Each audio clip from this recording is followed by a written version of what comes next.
All right. And we are live. Welcome to the Iron Lords Podcast and the Lords of Gaming.net, episode number 102. And it's another glorious Sunday. We're back at the round table on the Lord's Day. I'm very excited about our special guests. And we've got Google leaks, PS4 and iOS devices, EA skipping E3, Labo VR, Sekiro and Days Gone, and the Xbox sad to discuss. So we're going to get right into it. I want to introduce some Lords of Podcasting who are not only good friends to the realm, but who truly provide a distinct insight on gaming news, cinema, and those powerful beings we respect from every comic book universe. Introducing one half of the Multiverse Show panel, which includes one of the most sarcastic podcast hosts in the game, the Lord of Chaos, and the owner of the keys to the Bethesda Kingdom, combined with the Gaming Gambino and Dawn of Deletion, and finished off by the Chief of Achievements and the infinite reoccurring guest of the Multiverse. Live from NC, Philly, and Canada. And for the first time, making their debut into the realm of the Lords together, my man, Lord Anchorman V2, Mike P. The Truth, and Undead 3XVI Multiverse Show. How are you Lords doing? I got biggest hater for Anchorman. What's going on, boys? Doing good. Glad to be on the show again, and not just as a random guest appearance. Listen, you've got the most appearances on ILP. You know this, right? You know this. Well, yeah, because usually how Anchor shows up on ILP is Anchor's usually the +1. Like Anchor's +1. Yeah. Anchor pops in like he's the villain in the game. Like, It's been on here almost every week for the past couple weeks. Yeah, man. So what's going on? First of all, I'll start with Anchor. What's going on, sir? Doing pretty good so far. Oh, I see that Fallout Cup. We lit. That's what's I don't know up. why you got that 76 cup. You better put that I got more than that. Okay, I was about to say, because you know Don't that. make me break out the Pit Boy mug. Yeah, right. So now that's right there worse than Anthem. That's a cuss word. Oh my Lord. No doubt. Good to see Anchor in the building. We got Mike P. The Truth, his debut out here. What's going on, baby? What's going on, everybody? I have long awaited the day where I would infiltrate the Lords of the Lords of Iron to delete whoever and classify them as obsolete. That was too much extra stuff. That's fantastic. And he did that with that Iron Lord shirt on. After that. Yes, good to have you, Mike. It's your first time. Long overdue. We've been kicking it for a minute. You know what I'm saying? Yeah, man, I'm excited to be here. Glad you guys had me on. No doubt, man. And of course, the king of achievements himself, the new Rainbow Six Siege operator. What's going on there? Oh, I'm just here. I'm chilling, and I guess I'm supposed to be filling in for Creepy Bite, so I guess I gotta be Italian. So I don't know what I'm supposed to do here. Like, Ivan promised me pizza and beer, and I don't see any of it. So. That's after the show. You gotta say the whole thing. Okay. I'm not supposed to say anything. payment. You don't get payment up front. Never that. The No. Lord of Perspective in the building, man. Good to have you back, man. Good to see the Multiverse represented, at least half of the Multiverse represented. So that's good, man. So you know we already have the Lords of Gaming, those four horsemen, the original Lords of the realm. My co-host with the co-most, my brother from another mother, the difficult game conqueror, and the how of the young wolf. My man, Lord Addict, how you doing, sir? Doing pretty good. They You got gotta me on switch this. that up. You gotta switch that up. Uh-oh. You gotta say, my man, Epic Beard. What's going on, man? They got me on this Destiny on PC now, so been grinding on that and finally hit 500s. That's what's up. I did it like a day and a half. I'm kind of jelly over here, you know, because I see you. He called you out. Hey, come over here and play with me on PC, be an elitist. And there you go. Bye. I'm like, damn. No doubt, man. What else you been playing, man? That's it. Uh-oh, he his mic went out. His mic fell into his bed. He's just saving it for my segment. That's all. He's ready to cut in your segment. Are you just not talking right now? Attic, are you there, sir? No, yeah. Oh, okay. Wait, can you guys hear me? The audio cut out on my end for a little bit. I thought we moved on. I thought we weren't talking about me anymore. We was on your neck. We was on your neck. I just wanted to know if anything besides Destiny. That's all. That's all. Destiny, more Destiny. No doubt, no doubt. And of course, you know we have our most technical gaming. My beard's always been level 500, John. There we go. There you go. There you go. And of course, we have our most technical gaming lord, the solo gamer who lives for the single player selfish experience, and also the Sostradamus, Mr. Offline Profile Illuminati and Lord Patreon of the Iron Bank, my man, Lord Sovereign. How you doing, sir? Hello. What's up? He should be called Cloud Master. I'm confused. Is that Sovereign or Kid Smooth? Because that was a Kid Smooth. Oh, really?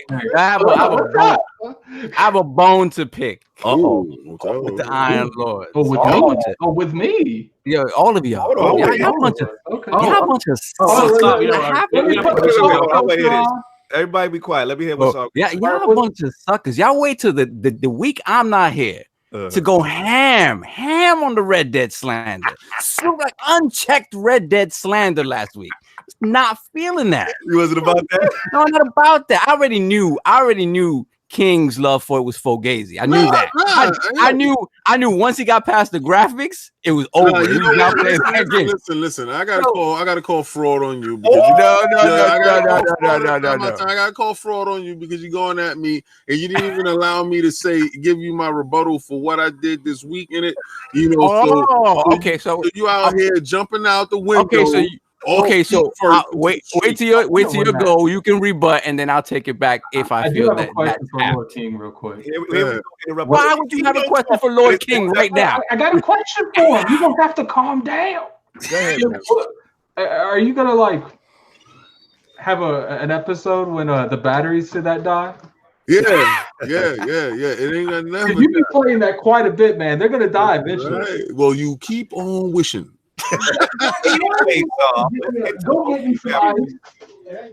Yeah, so I was not feeling that slander. I read, 4 guys, I love you guys, but y'all in the bushes. Don't come back. I think Inferno, you cool. I think you were cool, but everybody else. Clowns went in. Clowns went in. I love you, bro. You're disowning people that don't like Red Dead now. I love you, bro, but you gone. Don't come back to the realm. You've been in the bushes since you said you like that shit. So I don't know what to tell you. This is coming from the man. This is coming from the man that played Kingdom Hearts twice. You did that to yourself twice. It is what it is, man. It is what it is. That is correct. I definitely play more stuff than you do. So you can't sit here and come at me and acting like I don't play games. When did I say you don't play games? I said you like whack games. That's all I said. When did I say you didn't play games? So you go sit here and act like every game I play is whack. No, just that one, just the one that I pointed out right now. Today Sovereign has been away for a week and he back with bullets. He back with shots. What have you been playing, Saab? What's going on, man? Dude gonna make me have to go Super Saiyan on his ass. Mm-hmm. Language and let's go. Guys, what you been playing, man? Saab's in the bushes. What is going on with the podcast? I LED'd him. Probably did. Addict EMP. Here we go. You hear me? I can hear you. What's up? Yeah, it was the Addict EMP. That's what it was. I just played some DMC5. That was it. A little bit. That's all I got to play. Is that a topic? No, not today. No. Not today. I'd like to talk about that actually. You're talking through everyone's segment, by the way. Jesus. This man get a camera and talk to everybody. And when you get to his segment, he quiet. Hell yeah. He just says hi. Hi. Now he's got to make up for Mr. Episode 100. Yeah, that's what it is. Yeah, and we have some Patreon stuff at the end of everything. We didn't forget about you guys. All right. No doubt. That's what's up. And of course, we have the Incredible Hulk of this, aka the Access Gamer. Ooh. The Lord of Combat Sports, who is a man of his convictions, demands nothing less than that premium experience, and is the leader of the Fraud Alert movement. Ooh. Beloved Lord King, how you doing, sir? I'm doing so great. I'm doing so great. I gotta have on shades today because these eyes as big as golf balls, all puffy as hell. It's not going down. You're not gonna be shaming me today. I had to wear this war ready shirt. You see that? The general's in charge. He's here definitely to keep Attic and your man Fallout 76 in control. Last night it was an epic night. We had drinks, food, and being merry, hanging out with lords of realms of their own. Shout out to 108 Dragon TV, aka Lametius. Shout out to Tim Dog. Shout out to the giant Megatron. It was and in no particular order. It was an epic night. We were at a nice restaurant serving up giant T-bone steaks that I can't eat. But hey, it was definitely a great night. It was a great night all the way around. What I've been playing this week? Destiny, the Drifter stuff. Yes, the Drifter. Apex. Shout out to L Boogie for throwing me in the bushes with all you Anthem players. I've been playing Anthem. Now, I told you guys that I would not buy that game. I will not play that game unless somebody gifted it to me. She waited until I was in the party. She said, "Yeah, watch this." So I'm playing. I'm thinking it says a message on my Xbox, right? And I'm thinking that's Division saying it's ready to download.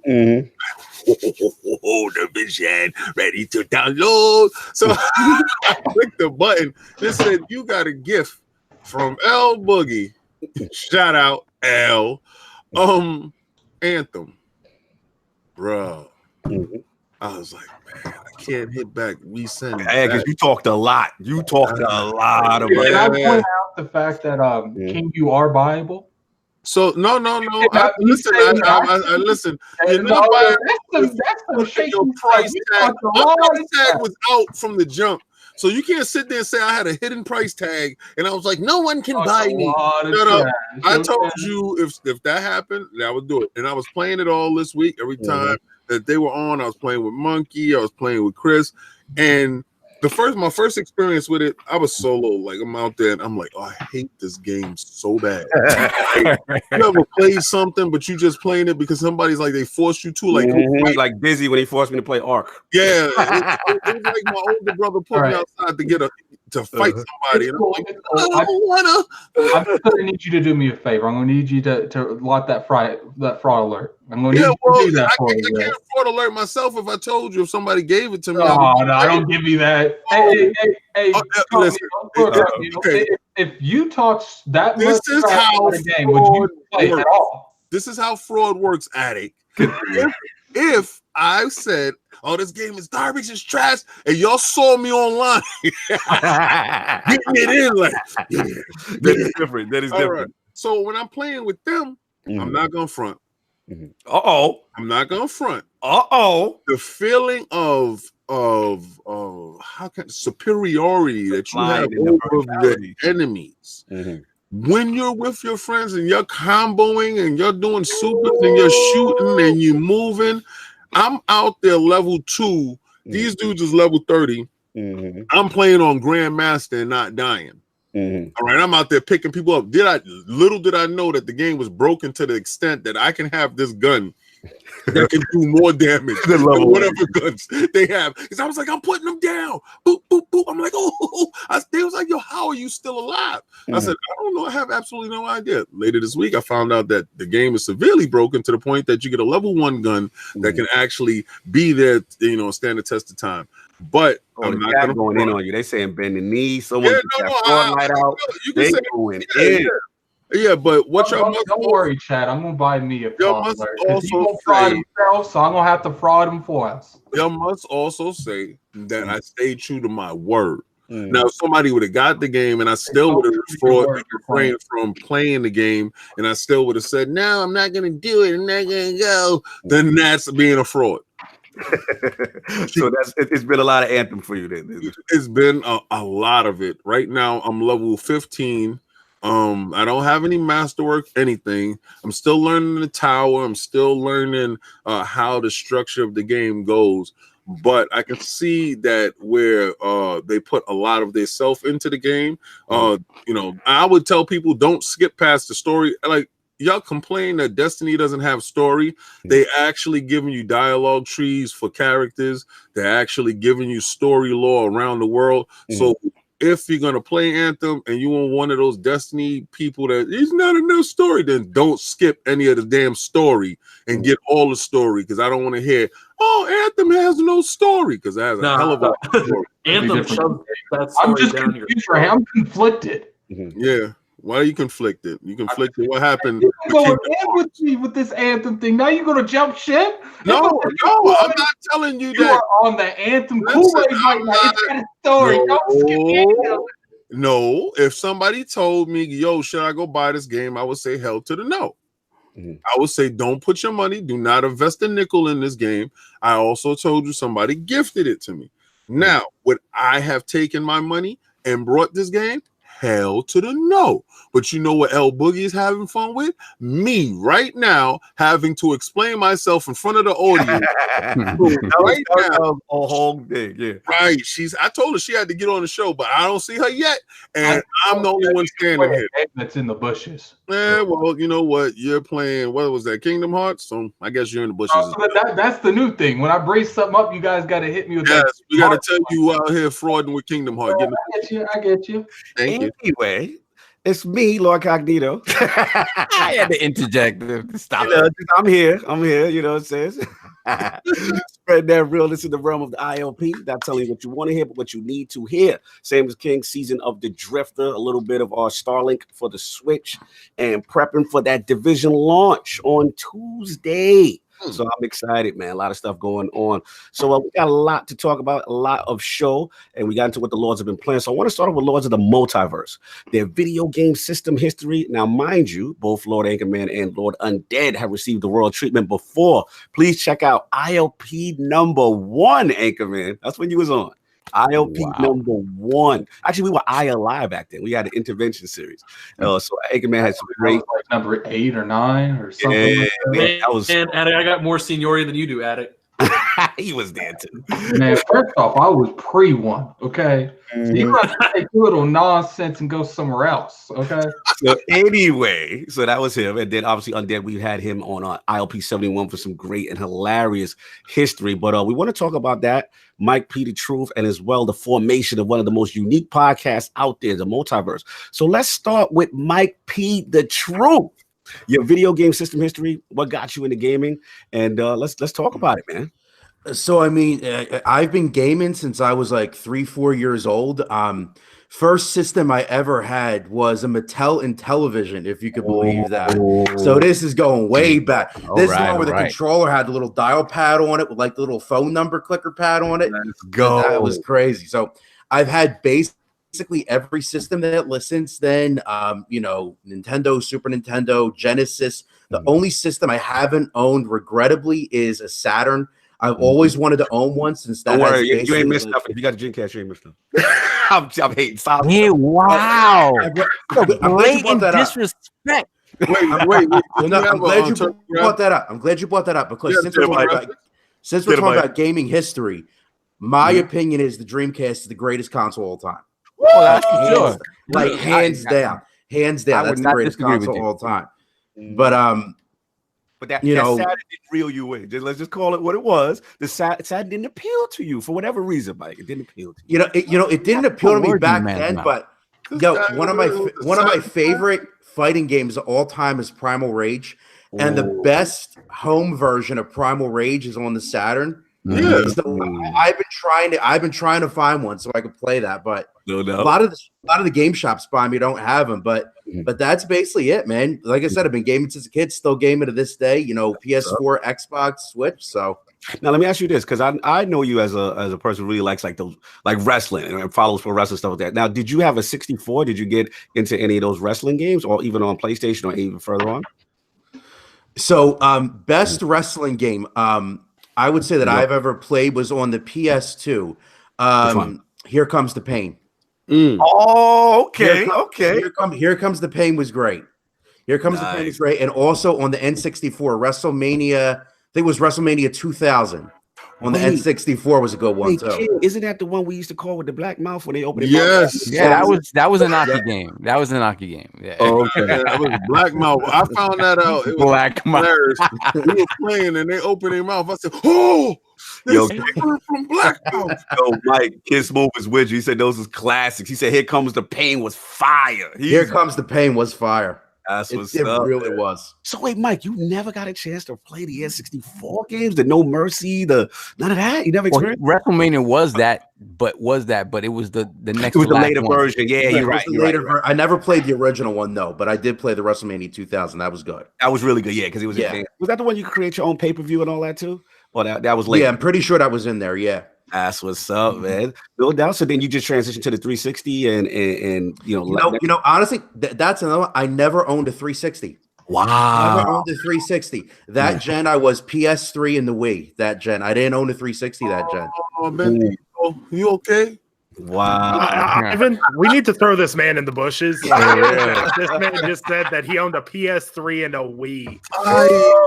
You guys act like you don't already know that. I actually did. I would have called you out for your fraudery a long time ago. They brought you on so that we could, ambush you and do that. No, I feel sorry for him, man. You got to explain yourself. Like, what happened? Were you just not into gaming at that period? Like, what happened with no 360?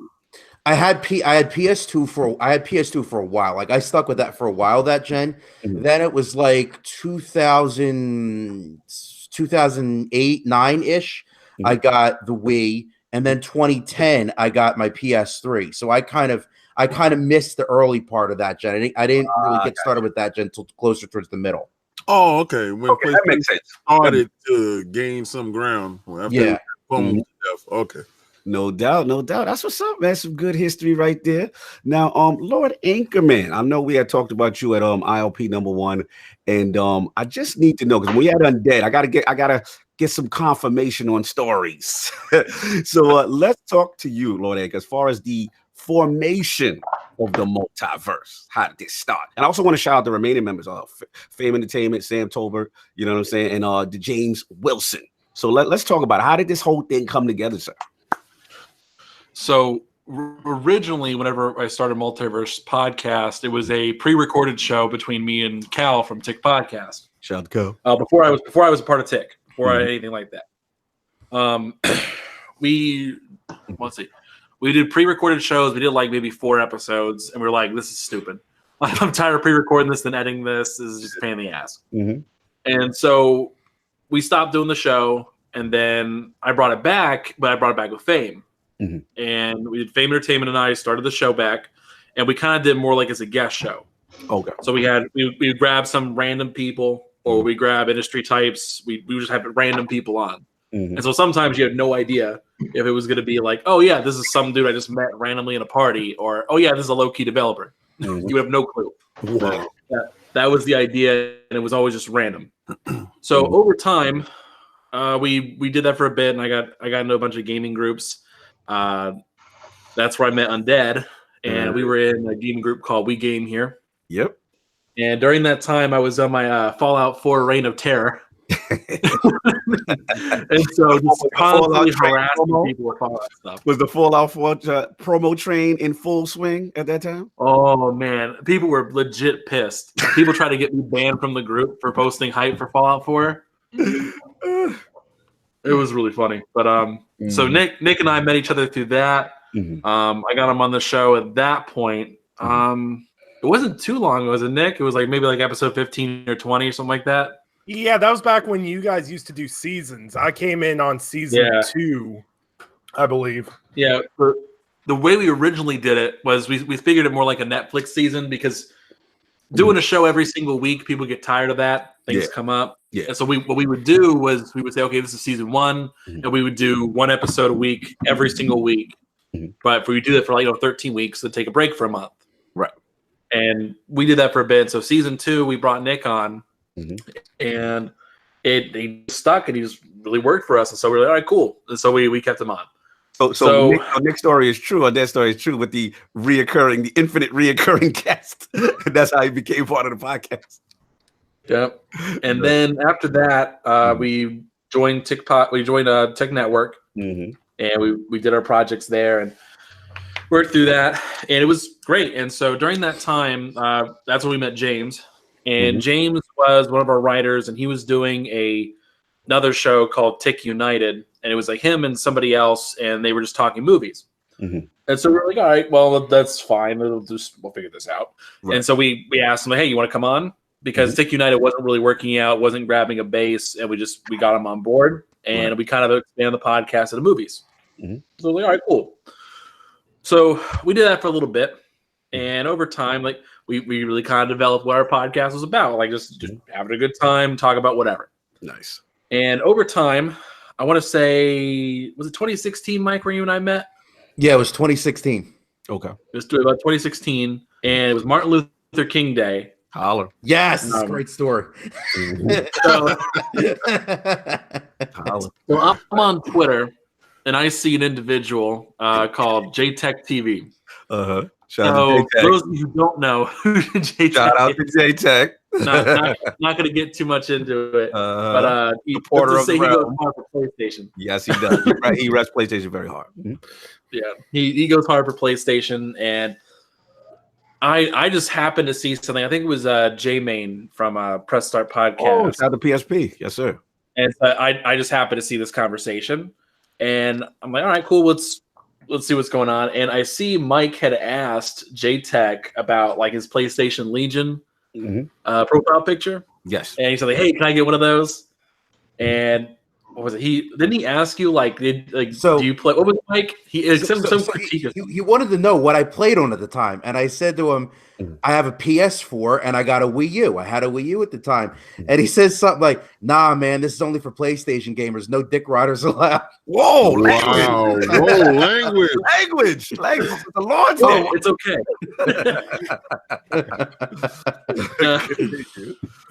And so I see that, and so we just start roasting JTech in the chat.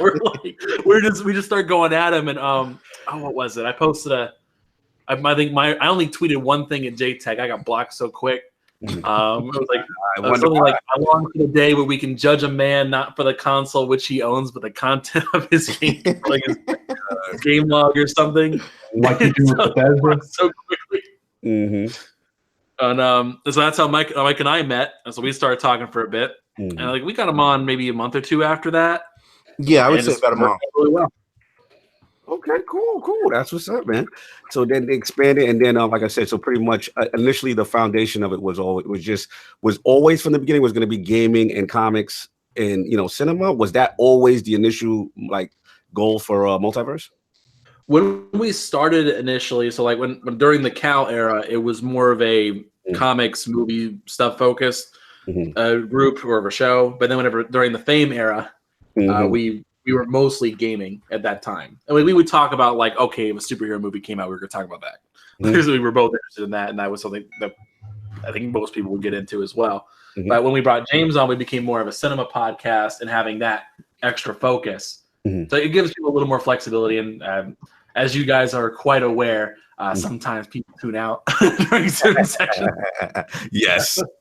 So yeah, So yeah, we've kind of always been like a catch-all podcast, just kind of hitting up whatever we need to be. No doubt. And Lord Undead, also aka the Lord of Perspective, joining that crew, manning it. You know what I'm saying? So you figured you stick around, huh?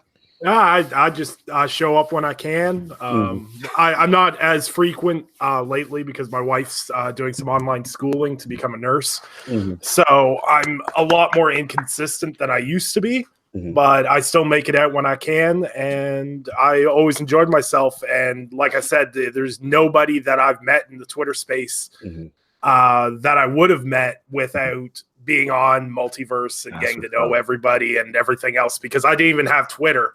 I was like, if you're going to be on podcasts, you got to be on Twitter. I'm like, okay, I'll do that. That terrible idea. You into it too, right? That's exactly what Cognito did to me. Yeah, I got Duke too. I got it too. If you want to go to FanFest, you need to have Twitter because that's how they talk. I'm like, okay. Oh God. That's what's up, man. Shout out to Edgar, man, spreading the evil influence of Twitter to everyone. That's what's up. No doubt, man. That's what's up, man. Good little history. And then, so what about my last question, Hank? Give me the order of Multiverse members as far as when they came on. Who was like the last person to come on? Sam. Oh, so Sam was over. Gosh, he was the last one. No doubt. That's what's up, man. Good little history going on. So, we got to ask the lords here of the Multiverse the top 5 question. So, we're going to start with Mike P. The Truth. Mike, I need those top 5 video games or franchises of all time, sir. So games or whole franchises? Either or. Whatever is most important to you. All right. So, if you're asking me my top 5 games of all time, I got to go. Number 5, Gran Turismo 3 on the PS2. Ooh. Number 4, I probably gotta go. Resident Evil 3 is number 4. Resident Evil 3. Resident Evil 3. That's still like the remake. Resident Evil 2 was up there. That's number 2. But so Resident Evil 3 is still tops to me. Yep. Yeah, Nemesis was great. That was 4. If I gotta go number 3, I'm going Final Fantasy X. Number 2. What you got? I'm probably going to say number 2. I'm going to go. Well, number 1 is Shenmue. Number 1 is definitely Shenmue. Number 1 is Shenmue. Number 2, I'm going to go Metal Gear Solid 3.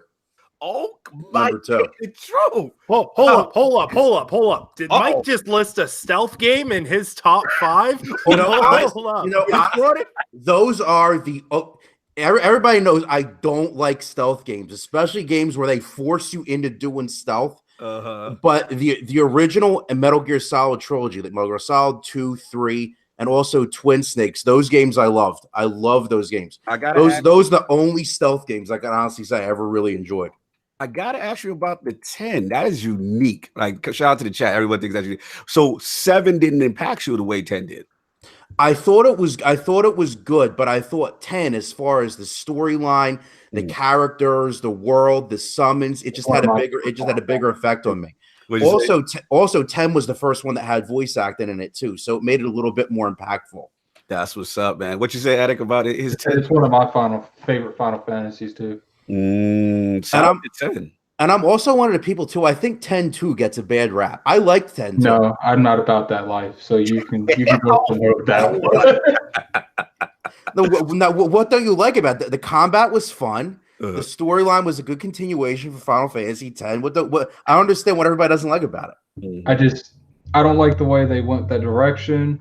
They brought some chick named Pain on there that they explained who she was, but you had to play like half the game to figure it out. They completely got rid of the sphere grid that made 10 special. Like, nah, I'm not about that life. No doubt. And I got like probably 2 days in that game. I'm just not about it. That's what's up. Now, last question, Mike. You got one of my favorite near and dear franchises as your number 1, which is Shenmue. I need you to explain to the people why that was on your number 1 list. What that game did for the time was nothing short of revolutionary at the time. I mean, the fact that you could go through Ryo's house and you could open drawers and take stuff out of the drawers. Like no other game was immersing you in the world like that at that time. It was just crazy. It was crazy. No other game was like that. We had a day-night cycle. Yep. Get a job. You could go to get a job. You had to go home and go to bed. You could buy stuff out of the vending machines. It was great. Arcade perfect games that you can play in the arcade. That was nice. Yep. But they had what was it, D King? They had Hang On and Space Harrier. Space Harrier and Hang On. Fully emulated, man. That's what's up, man.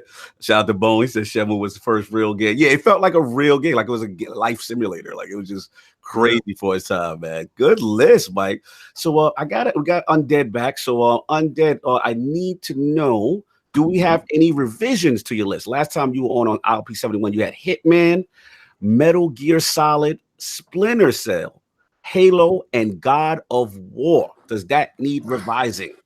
Oh, that needs revising because for the simple reason is back then I was still running on a laptop, so I picked up a PC again. More recently, got a nice little desktop, and I started diving back into some of those great '90s PC games. Oh, God. Let me tell you, here comes Baldur's Gate.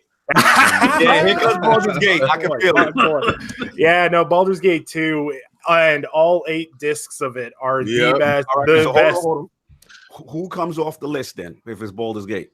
Oh, for Baldur's Gate? Does Hitman come off the list? Does Metal Gear, Splinter Cell, Halo? Splinter Cell goes off the list for Baldur's Gate. Splinter Cell in the bushes. And I'm going to tell people right now, if you want the pure 90s FPS genre, if I want to give you an encapsulation of the best part of PC FPS gaming in the 90s, go on Steam right now, and for I think $4 you can pick up a game called Redneck Rampage.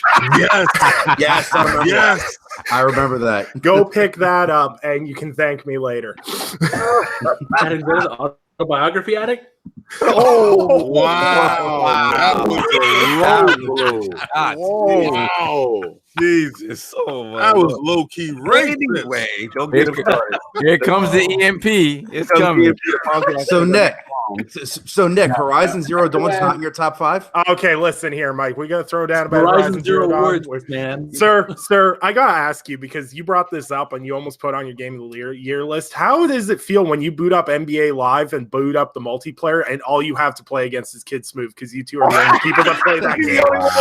Nah, here's the story. Every time on Multiverse, we could do a Game of the Year show, Game of the Generation show. Horizon Zero Dawn comes up, and then it comes to Nick's turn to do his vote, and he goes, well, I don't really like it, but I'm just going to vote it ahead of all these other games anyway. Look, I have explained my Horizon Zero Dawn defense endlessly. It's one of those things. I don't like the game. I don't think it's that great. But when 9 out of 10 people disagree with me, then I'm wrong. And I could sit there and it's like everyone trashing the Addict for Kingdom Hearts. Kingdom Hearts is an amazing franchise. Put some respect on its name. But Horizon Zero Dawn, word, man. Well, put some respect on my name. Listen, all I gotta say is that Horizon Zero Dawn, when the sequel is done, if they have better melee combat, facial animations that don't look like Mass Effect Andromeda, and give me voice acting that's actually worthwhile, I'm there day one. Wow. So you want a completely new game? Yeah, you got it. He said, you got it. Wow, that's crazy, man. And Lord Angerman, I went back and dug in the crates, man, and we had you on at the time. It was IL. That's on YouTube? That is actually not on YouTube, but if you want those old archives, go to our SoundCloud. Go to Iron Lord Podcast. So I delete them. Yeah, ILI. We were the Iron Lord's intervention. We were trying to convince Anchorman to play Destiny at that time, and he gave us his history. But at that time, we weren't doing top 5, and he only had 2 games on his list, which was Fallout New Vegas and BioShock. So, Lord Anchorman, I need your top 5 OG list. If you say Fallout 76, I will EMP this podcast. What you got, Egg? Oh, you cut out for a second. The EMP was coming through. By the EMP was, he cuts everybody out. All right, so back at the time of ILI number 1, you had Fallout New Vegas and you had BioShock, but we weren't doing a top 5 back then. So you need more franchises, or I need to know if those 2 changed as well. Okay, so top 5. Let's see. All right. I know. Like 5th has got. It's like a tie between 2 different games. Franchise. Let's go. Minecraft and Darksiders. Oh, Minecraft. Okay. Yeah, okay. I've as everyone on Multiverse can attain, I went hard on Minecraft. That's actually one of the games that I first started playing with Anchorman was Minecraft. That's what's up. Wow. I could attain the amount of people that Anchorman convinced to buy an Xbox and then play Minecraft with us was an obscene number of people. World that was like massive that me and Anchorman and like 4 other people built. It was huge. Dude, I was hosting game night on Tuesday and they were like, "Oh, I see you play Minecraft." I'm like, shout out to Anchorman. Check that out. Definitely, because I remember you helped me. That was that 1 month I went super hard for achievements. You was like, "Yo, get in this Minecraft right quick. I got you a couple." remember that month I was training to fight against Rand and Undead. I was going up against you. Gave me the good list. I was like, "Yeah, baby, I'm in the gym. Let's get these achievements for free. Let's go." No, what was it? We got you like 300-400 like in like 30 minutes. In like 30 minutes. I was like, "Whoa!" I had to keep the pressure on Undead, man. He was coming strong at the end. Minecraft. Let's see, Minecraft and Darksiders kind of tied at 5th. I love Darksiders. That game, I don't know what it is. Well, yeah, any of the Darksiders games. Darksiders 3, I just beat that recently. I'm like, damn. I still have that on my hard drive, and I've never even booted it up. I want to get to that. I'm going to get to part 3. Darksiders 3 is that great rebound I game. guess we told you. No, Darksiders 3 is that great rebound game. Like after you finish like a really long ass game, like you finish Witcher 3, you finish whatever game you've been playing hundreds of hours with, you just boot that up, chill. You can listen to the story if you want. You don't have to. It's just good gameplay all the way through. No doubt. Like it's real solid. So Darksiders at it, Minecraft's been at it. We're still keeping Fallout New Vegas. Yeah, well, I got to keep Fallout New Vegas. Number 4, Assassin's Creed, the whole franchise. Wow, really? That hardcore with There's only been one bad Assassin's Creed. That's Unity.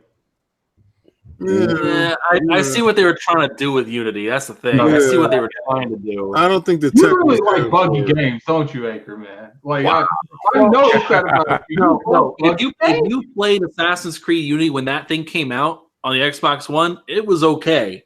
It wasn't that buggy. The problem was when they started making patches to it. Because with the Xbox One, the original one has a better CPU than the PS4, and so it could process having more people on screen. Yeah. But ever since they started patching it, for whatever reason, it started running like shit. Like it was just bad. Language. 3 strikes already. We're breaking limits on something.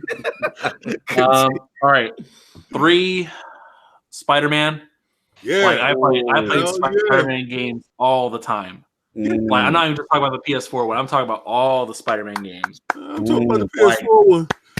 No, but actually, Spider-Man 99. Yeah, when that came out on PlayStation 1, right? I played that like every Sunday. Every Sunday, play it all the way through to completion. That's what's up. Love that game. That's what's up. Spider-Man 2, that was dope. But yeah, then I got Fallout. That's gotta stay. Fallout New Vegas being the standout. Absolutely. Love that. Addict fell out. He might have nuked the podcast. Oh yeah, we gotta watch him. We gotta watch what a Fallout. Yep. Yeah. Then my favorite's still BioShock. So never mind. I got background noise, y'all. Y'all gotta excuse me. This is crazy. But anyway, we got that out the way as far as the top 5 revised. So Lord Sov, do you want to take care of some business, sir? Yes, sir. Let's get into this Patreon stuff. Ooh. Take care of our Patreon subscribers that we appreciate. Help us out every single month. 2,000 subscriber, you will get nothing that's behind me. Yeah, I think we've had some inquiries about adding some tiers that involve Lord King's collection. They can throw that right in the bushes. They can jump right in there with that. If you want to add anything from Lord King's collection, I would steer you in the direction of sideshow.com or xm.com, or how about take yourself to ebay.com and find some statues. There it is. You don't get nothing free from him. What we got, man? Let's take care of business, man. Iron Bank time. All right, let's go. So first off, Lord Javier Medina, thank you so much for your support, my brother. Thank you, sir. Shout out to him. Followed by Lord Corey Lydick, Lord Whiskey himself. Lord Whiskey, Lord of the 8 Balls. You better get yourself to E3. I need my chef. Let's go. What else we got? Followed by the PlayStation Bra. Bra. That's what's up. What else Thank we got? you, bra. Followed by Lord QX7 Masters, aka Kareem H, or reverse that, Kareem H, aka QX7 Masters. That's what's up. Damn, Saul be putting people government out there. Salute to Saul. Hey, it's in the Patreon listing. Yeah, just leave their government out. Jesus. Salute to Jonathan the Third. From giving his address. His monitor, please. Next is his address. Lord, yeah, that's the next thing coming. Lord Slow-Mo Backslap. Thank you, sir. Thank you. Shout me out. Lord Fastback 6768. Thank you. Now leave it at that. Thank you. Salute. Lord Stitch 6669. Woo! Shout out to Stitch. That's what's up, man. Good support of the realm. Lord John Love, with the R&B name. I love that. John Love, new album in stores. That's what's up. Lord Sincere Quintana. Thank you for the support. From Belly. That's my thing. Continue. And our brethren, Lord Gaming Forte. Oh, shout out to Forte in the building. I see him. In the building, always. I see him. And the Lord of Back Combatant X Cloud, Lord Bill Stillwell. Great. The Wall of Bell. Respect Bill, boy. Respect on that name right there. Followed by Lord Twos. Yes. Boy, Lord Bill, that's Twos. the homie. I like Twos. Twos is funny. And of course, the original Patreon subscriber himself, Monkey Punch. Punch in the building, always first in the chat. That's what's up. First to shoot you in the head in PUBG. For real. First round, he's your teammate. And followed by Lord Sammy Prescott. That's what's up, Prescott. What's going on? And of course, brethren, once again, Lord J. Fonz. Oh, the phone. Really? That's all. How's that Captain Marvel fine? Yeah, Fonz not about that. Hey, can you guys hear me fine now? Yes, sir. Yes, Yeah, sir. We yeah. hear you. Much. Unfortunately, I don't know why. What it does is The other it mic. would read my Yeah, webcam. It's like, no, you using that. yeah, that other mic was horrible. That's what I noticed. Yeah, the mic was bad. That was gotta go. Thank you. That's the Well, I don't know which one's playing until someone Straight points it out. bushes. Yeah, I did you. Well, whatever this one is, this is the better one. That's because it's the actual one that's designed to speak into. Yeah. We like How that. your interrupts are crisp. surprise. Your buttons. You got them crisp interrupts. Continue, so. Oh, we have the king of the stream team, Lord Snaldo himself. Bro. Family Yeah. from the cradle to the grave. Lord Loaded Pixels. Colbera, salute. Cobera. Mm-hmm. Followed by, of course, Lord Cat Daddy Fat Snack. When that dream going down, when that dream daddy, so we got to update the people. Addict. When's that going down? Hold up. He sent me some dates that because I want to make sure that he's available for it. Cancel the chat. So Chat right there. it looks like. Mhm. Give me about a couple of seconds. Yeah, All he sent me. He said Mhm. he will be free anytime next Tuesday or Friday. All right, so we're gonna put it out there. Once you lock the date down, the Dream Daddy Challenge is up. Addict will be doing It'll that. probably be Tuesday because I'm off Tuesday. He tried to get me to be in the chat with him. Yeah. Come out with me, King. Now you can be in the chat, man. Tell me you could be in the chat. You don't have to play the game. So this is PS4. The PS4 is up and running now. No, Yeah. I'm gonna get it on Steam. No doubt. Yeah, he's an elitist now. He has cops. All that stuff that y'all talking about, I've watched him convert. He just did it. Yeah, I am playing the Division on PC. So See, look at I'm- this. This is I'm sorry, bougieing out too. I'm putting both my feet on my screen. I'm the hell with this. Not too good for the rest of us console plebs. Yeah, I don't even know what an Xbox looks like anymore. No, I'm joking. I still. It's like I was telling LordCognito that like I tried playing Devil May Cry. I had to literally put that on the big screen to play it. Like, when it comes to games like that, I think I'm going to stick with that. I know what it is because you was playing on an inferior system. You didn't have the X. Oh my I god! get it. I get it. So now that you got a, PS2? he got a PC that's equal to the X, so he out. Okay, all right. Because if you was playing on the X, you wouldn't be doing that. Dying back, sir. Lord, Addict. For Do I real. need to Okay. next move and tell him you kicked off the Xbox podcast? And last but certainly not least, our brother from across the pond, Lord Death Singer. Woo! Yeah. oh, that's what's up, baby.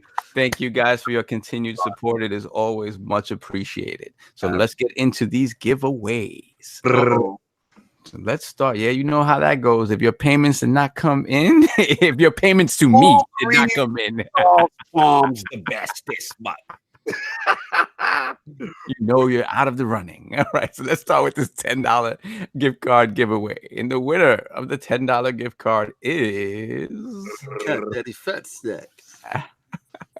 Who we got? Lord J. Fontarelli. Fontarelli in the building, baby. Raking it in with us, dude. Okay, Raking it in. And go rewatch Captain Marvel. Got that $10 back so you can stay there and watch the end credits. There you go. He said we rigged already. The rigs are coming through. The rigs are coming in. Frauds. I know it's all coming in. I happen not to be looking at the screen right now, so I don't see all of this slander. Or libel should it be because it's in print. So the winner of our $20 gift card is we got Lord Chris Williams. Oh, I'm sorry. Shout out Fastback. You won. Shout out Fastback. Shout out. Never mind. You know what it was when I put it in the random name generator? I put the actual name. So yeah, my all. bad. I just want people coming to your house. That's what that is. So what? Chris is out here on Patreon. Hold up. So I think Sav's secretly been taken up by those Pinkertons there. Right. What else we got? All right. And last but not least, the winner of our Teespring giveaway is who's gonna get the swag this month? Right. One of our Teespring giveaway is Who's getting that Teespring? Who get that Teespring? Lord Bill Stillwell. All of Bill will get that swag. You got to put that up, man. I think he won last month too, didn't he? Yeah, he's only won twice in the entire time that he's been, and then he's been with us from the jump. Yeah, he normally don't win. That's crazy. That's what's up, man. So that's the T-shirt. He deserves it too because that back and pat for last month was what's up. So once again, thank you guys for the support on Patreon. It's greatly appreciated. I will hit you guys up in the DM to make sure you get your codes. Shout out to Graphic. He just said it to me. I was gonna say Fastback said he was gonna say it was rigged, but until Fonz won, so it's all good. It's like grind in the chat. But nobody hates on Fonz, and Fonz has won a lot. Hold on, salute my brother Rise and Grind in the chat. I haven't seen that boy in a long time, man. That's what's up, man. So my man fresh out. Yeah, he fresh out. You fresh out on these. Fresh out, baby. Good to see you in the realm. He just got through pulling a dime. Fresh out, man. He fresh out. Hey. Jack Mac and watermelon, baby. Fresh out. Yeah, man. So that we all good with the Iron Bank, sir? That is good, sir. All right, let's get on with it, man. Last week's poll results are in, and the people have spoken to the question with the rumors of a possible upcoming Borderlands 3 revealed by Gearbox. Which shooter do you think carries the mantle of the GOAT? The winner at 67% and 76. And cruising to a victory at four-way poll is the Borderlands is the OG and paved the way group. Coming in at second place at 16% was Destiny. No one does loot and gunplay better group. And third place at 10% was Division, the gear set and loot mid-max king. And sadly, at only 7% was the I don't care. It's media bias if Anthem isn't crowned the GOAT group. I feel like the only way to make that fair is you got to put Anthem with the Division. Shout out to all the loads who participated in last week's poll. Lords of the Multiverse, what do you guys think about Borderlands being crowned the OG looter shooter? Doesn't surprise me. Yeah, I mean, people are wrong all the time. So don't all step up at one time. Don't decide. Okay, I'll speak up. I'll speak up. Multiverse. Let people talk. Let the multiverse talk. Look, Borderlands is trash. Throw it in the bushes. Get rid of it. Wow. Yeah, I mean, I was never really that big of a fan of Snorterlands myself. So. Oh my Borderlands. Look, I'm not the biggest fan of Borderlands, but you guys want to calm down. Okay, it's not that bad. Anchorman over here playing Fallout 76, trying to sit there and come at Borderlands. Get out of here. I'm gonna put it this way. I'm gonna borrow Borderlands run. I'm gonna borrow a line from Nick here. So the only way I would be interested in a Borderlands 3 if there was some Magician DLC. Look, you are not a Borderlands guy at all. I'm curious. I played Borderlands 2, thought it was okay. That's about it. Yo, Dizzy going in. He said, cut their mics, throw them all off the panel. Oh, they Dizzy loves Dark. I don't want to hear nothing from that man. Yeah, he ain't that gonna live was a shot, Dizzy. That was a big shot. He's never gonna live that. He just sniped you with the longbow on Apex. That's what he just did. So hold on. Mike P. the truth. No Borderlands love, bro? None? You know, I played the original one when I got my PS3, but I just couldn't get into it. Nah, I couldn't. I feel you. I couldn't really get into it. It's a tough crowd. It's a tough panel today. Thanks to all the lords who participated, man. We could get into that. We're gonna have another ILP Twitter cooking up. So, actually, before we get into these topics, some breaking news. Raven was sent from the realm of Google. I got a chance to look at that first controller. I don't know if you guys got a chance to see it, man. Mm-hmm. Little mock-up going on. So I just want to bring this to the realm, man. What do we think about? I want to screen share that trash. Yeah, man. Because I was actually surprised, to be honest, that they were actually going to do this. Hold on, I'll give that to you right now. Give me a second. Let's share this, baby. All right. So here's our bad boy right here. And yeah. It looks like the DualShock 3 from the PS3 had a baby with the Ouya controller. You know what that really does look like? What it look like? Fallout 76 players playing. That's what you guys playing that on, man. That's the only way it runs functionally. Rude. You play it with that controller, it's 60 frames, isn't it, Anchorman? Is that what you have? It's not really ergonomic or whatever. Ergonomic. It doesn't look like it's like form fit into your hand, like it's forcing your hand to play. It looks like the handles could be used as a blunt object to kill people. Yeah, I mean, if that's true, the controller, they clearly didn't do focus groups with humans with human hands. I mean, it is a friend. With human hands. It's an artist friend, so they confirm that these proportions are off. So this is a mock-up. Oh, okay. So I was going to say, like, this particular thing looks like they said, what's the worst possible thing we could possibly take from every controller? Right. This is like, it's like we're gonna have tiny little sticks from the Switch. We're gonna put the sticks in the worst possible location from the DualShock. Look like, and then if you look at it.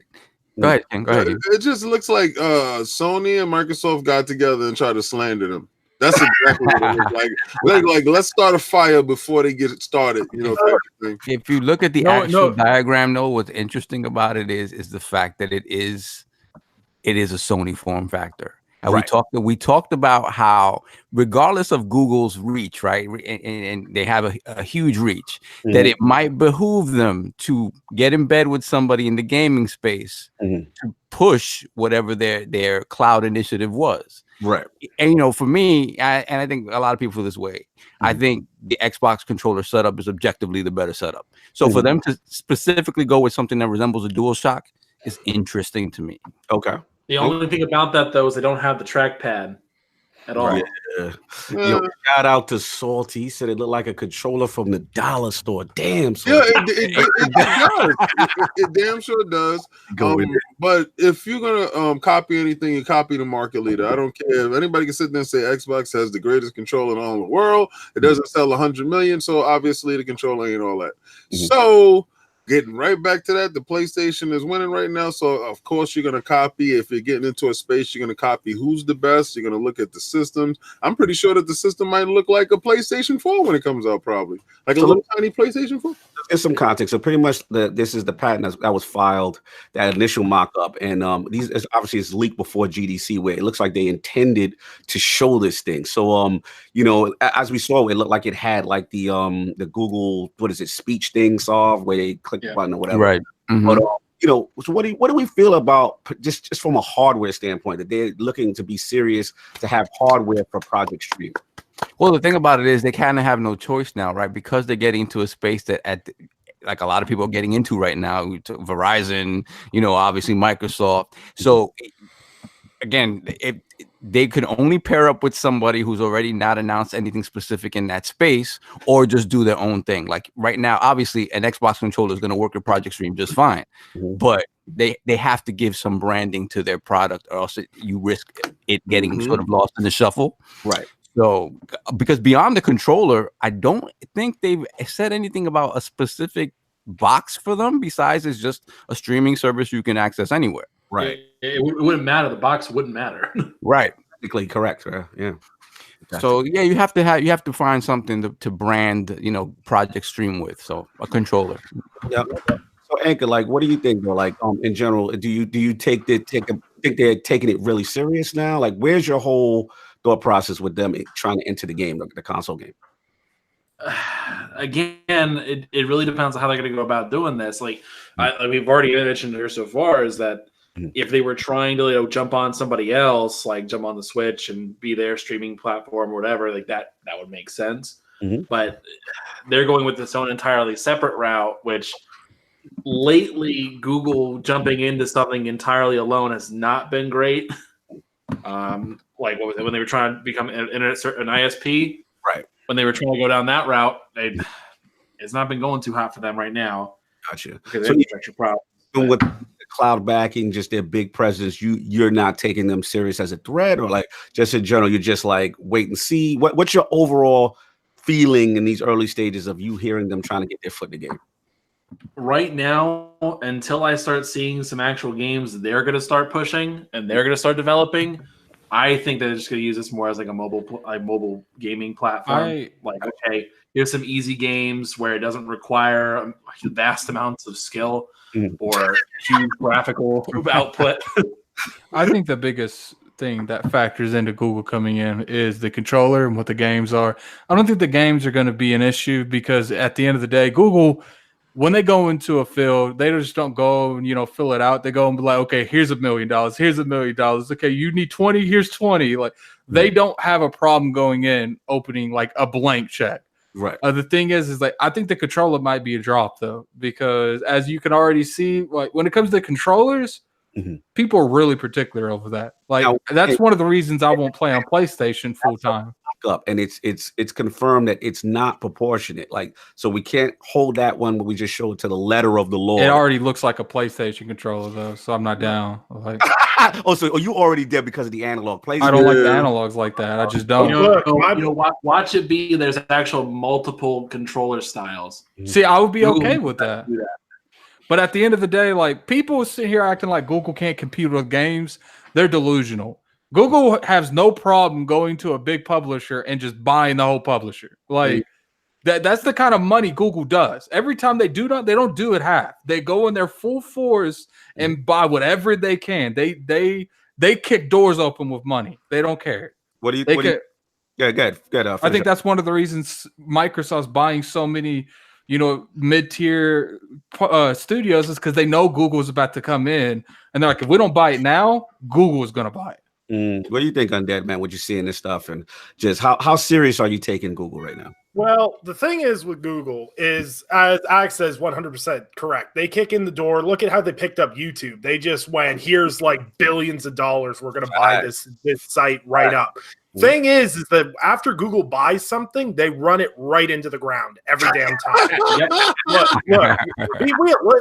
at he does have a point. You can't even get hold of customer service for YouTube. look, you look at YouTube. Look at a perfect example. Everything going on. They can't control the content that's on kids' YouTube. You've got like horror things going on with kids' YouTube. You got them demonetizing content creators because of their comments section.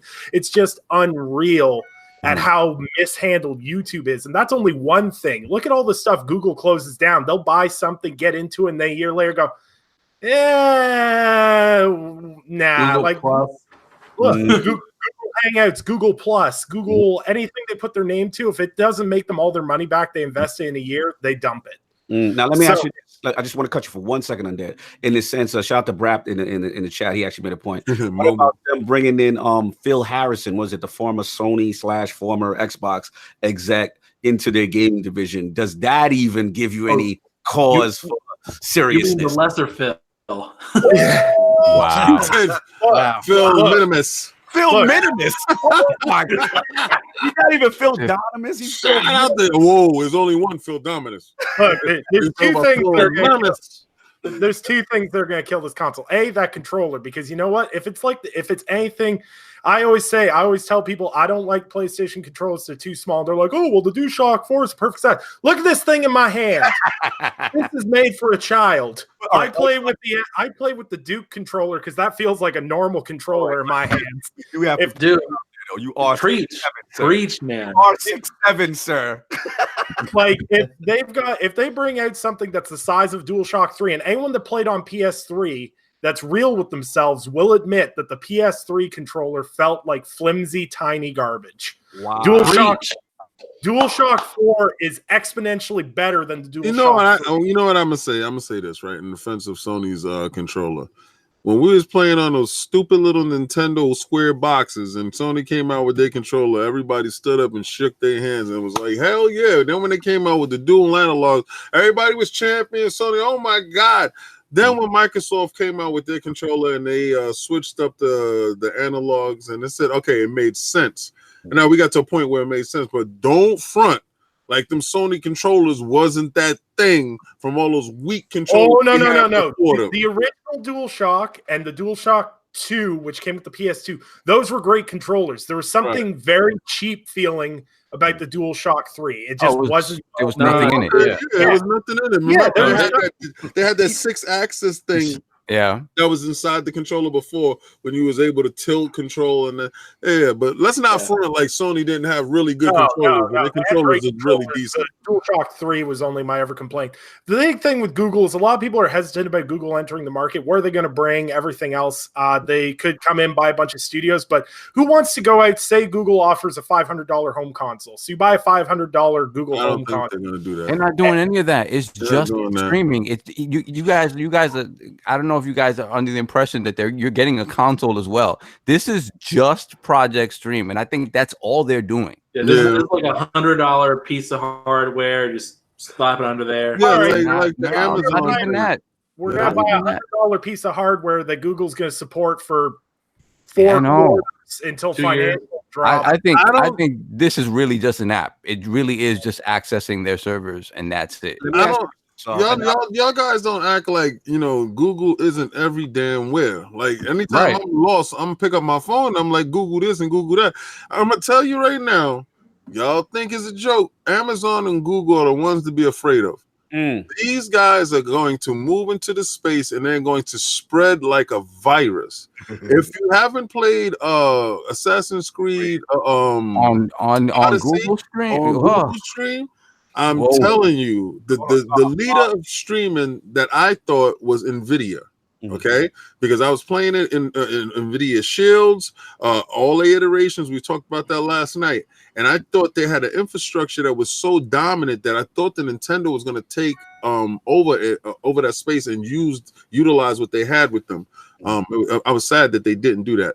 But to see Google in this short period of time cover so much ground in just a browser, that is scary. And I know Microsoft saw it, and Microsoft started pushing this initiative to get these studios to start pushing out this content, to push this cloud forward, because if they get into this space, it's going to be everywhere and it's going to be effortless. I think the difference between that, though, is Amazon is the one to fear more than Google.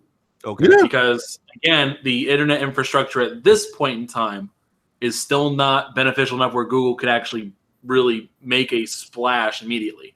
Right. But Amazon, they can go both routes, streaming and physical in the short term. That's what I was going to ask. Just imagine for a moment, if Amazon gets into the thing and they actually do have physical get this for whatever reason, free delivery for your game, get it the day before comes out. They can ensure that.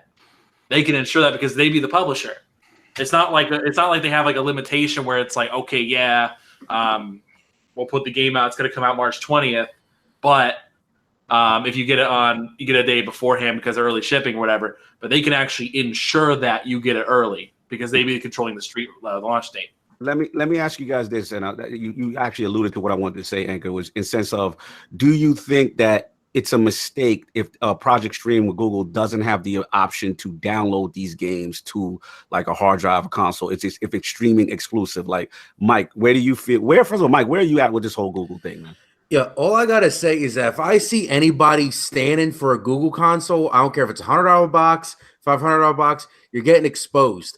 Because all I heard in 2013 when the Xbox One came out was, "Oh, Kinect, they're watching you, they're listening for you all the time." So you're gonna have a problem with that, right? But you're not gonna have a problem with Google tracking what you're playing, when you're playing it, how long you're playing it for, and then using that information to send targeted ads for you. You're getting exposed. What's going to happen with Mike is like you're going to be playing Resident Evil, and it's going to be like, oh, you were interested in blue and green herbs? Here's a marijuana. That product placement. Exactly. So Mike, you're not taking them serious. You don't wear. You're just like, are you not feeling it? Like, where you? I mean, I have to see more as far as like what games they're coming out with, what publishers they're bringing on board. You know, I think every time a company as big as Google launches a new endeavor, you have to take them seriously. But to see them going up against, you know, Sony, which, you know, they're rolling out remote play to phones and stuff. We'll see where that goes from there.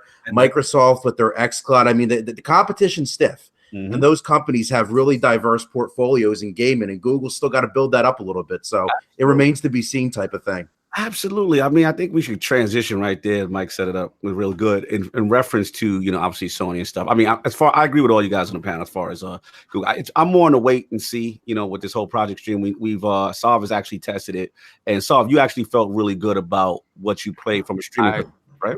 Yeah, I felt super good. I said the conditions had to be ideal, right? But I had ideal conditions for PS Now. I had ideal conditions for, you know, online back in the day, and that didn't even come close to what I played with AC Odyssey on Project Stream. So I'm really excited what they can do. Another thing we haven't talked about is what their plans are in 5G, because for sure their plans include 5G. It's not just hardwired connections. So that's another thing that needs to be considered with these guys. Like, I don't really think, I know you mentioned specifically about, you know, is it a mistake not to have downloads available? Right.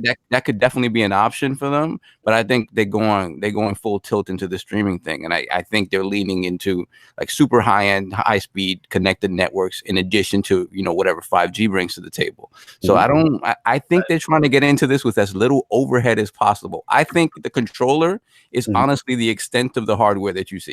Okay.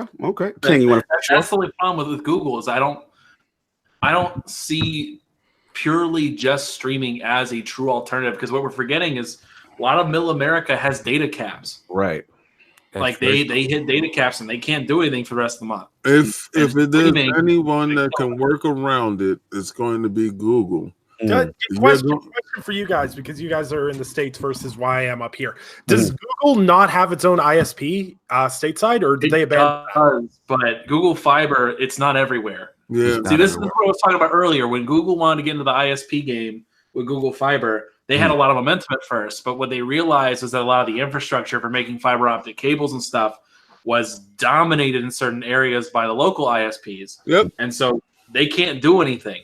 Like, they won't let them have access to any of the utility frameworks. If you was looking at any of the super PACs that was being pushed through the political stuff, I don't do political stuff too much, but if you was looking at any of the super PACs that was being pushed through, Verizon and the other larger networks was actually stopping their growth. So anytime they try to get into another sector, if that bill wasn't passed under the table, it didn't get through. So it was very limited in where you got Google Fiber at.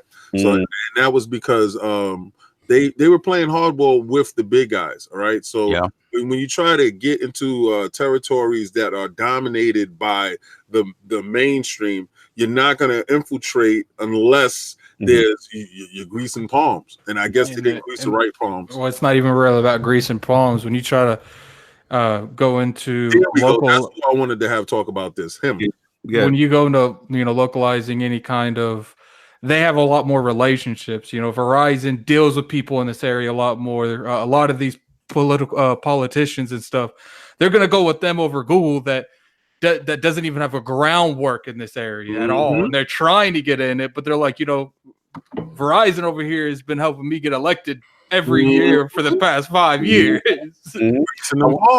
Yeah, I want to bring up a good point. Shout out to Stinger in the chat, man. He's concerned about cell phone providers. He thinks that they will drop unlimited data in a heartbeat over this. I don't think they can right Wait, now. hold up. You guys get unlimited cell phone data? Yeah. Wow. Yeah, no, like for me, like my cell phone bill is $130 for Canadian 5 gigs.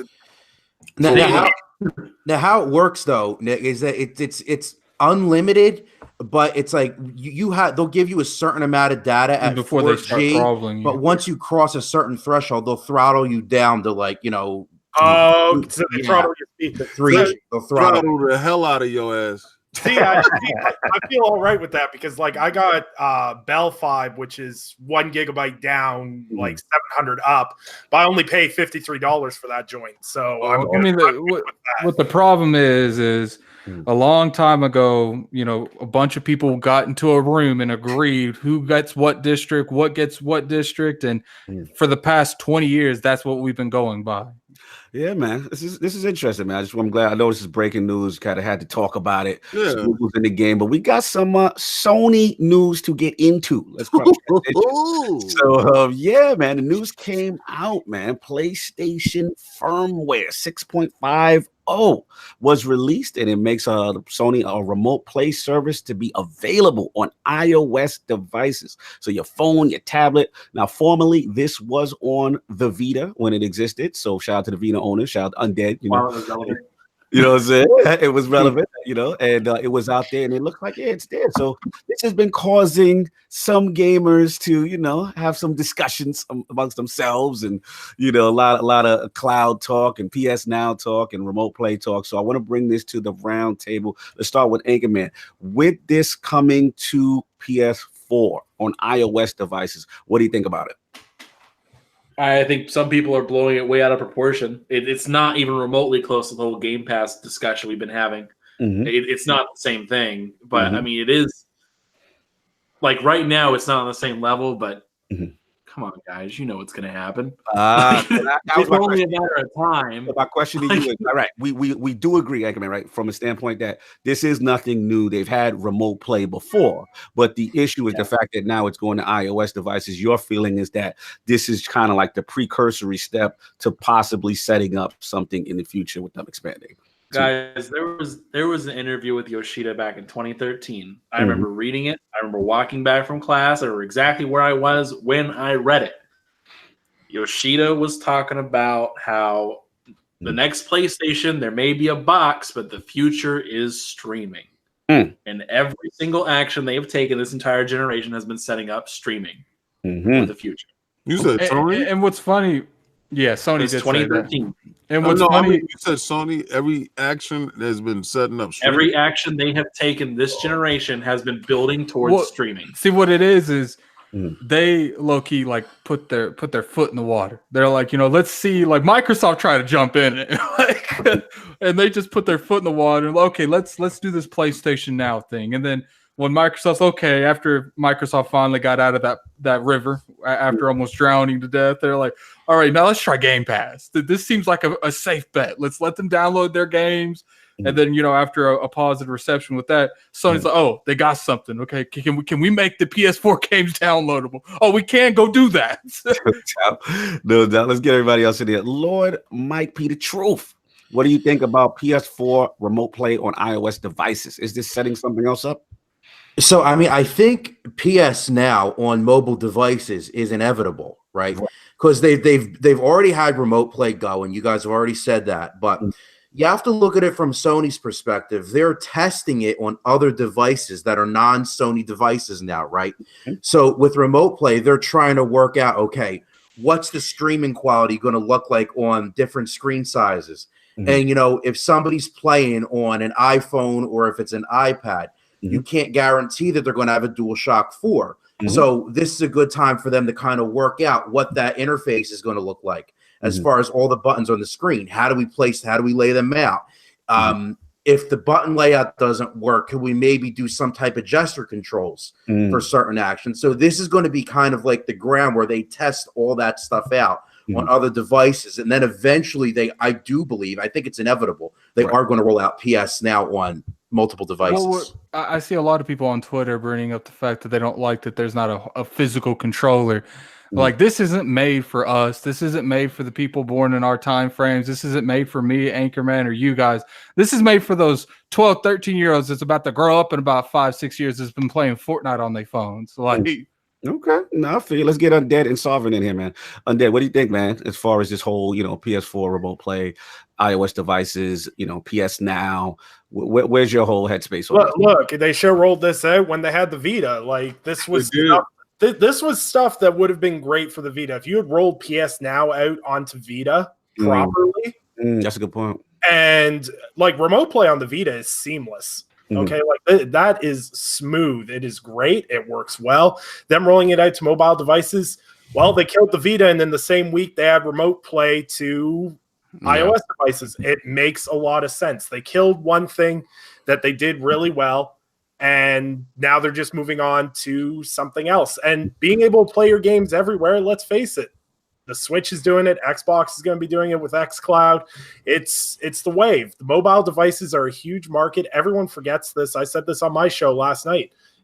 People forget that the mobile market in Asia is absolutely astronomical. The reason why Tencent wants to come to the West and buy up so many studios is because they want to make mobile versions of all the big IPs so they can sell them in Asia. Because Asia, I think on the mobile market, it's something like 10-1. It's massive. Sony, people that... Oh, I'm sorry. The chat is with you, Attic, on the mobile generation completely. People don't realize that when it comes to, they like this console war stuff getting in the way. Like Sony is a very smart company, especially this generation. They know where they know eventually, it's all when it comes to innovating stuff, it's about timing. You don't want to do it too soon. You want to do it too late. You don't want to do it too soon because the consumer base might revolt against you, and you want to do it too late because then you've already missed the wave. That's why they're a copycat ninja. I mean, at the end of the day, sometimes it's better to copy better than to innovate something first. It's nice that they're doing what they're doing. We get this on the death nail of the Vita. All right. The fact that the Vita is dead in the water, because remember they were trying to package their PlayStation 4 with the Vita type of thing. They was trying to get you to purchase it, and we talked about this on Dale's show. I had the 3G version. Was it a 3G version or 2G version, something like that, of the Vitas? And I found it to be super seamless. Like with my system being on at home, I was able to play my games out in the street, and I thought that was ingenious. But the fact that the Vita died, they still had this infrastructure set up. They still had these thoughts because they have think tanks and they have research and development, and they pour all this money into this stuff and they map this stuff out. Now they told the guy, okay, this died. How can we get this into everybody's hands? And they figured it out software-wise to get it through iOS. Now I know Android will probably be next after this is conquered. This area is conquered first, right? So you go through this way and you make sure that you get those games onto these iOS devices. Now, as far as Attic was saying, my son doesn't care for a controller. He sits down, he plays his Kindle all day long. So he plays, if he can play Spider-Man with touch controls on his Kindle or on his iOS, he doesn't have that. But if it's on his Kindle, he doesn't care. And it works for him. And that's the demographic they're targeting. Shout out to Chief Tommy with the $5 super chat.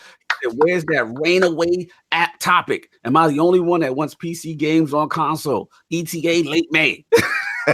I mean, we are seeing, PC games go to one thing that I really looking forward to. I might pick it up on PC before it comes to Xbox because it's taking too long.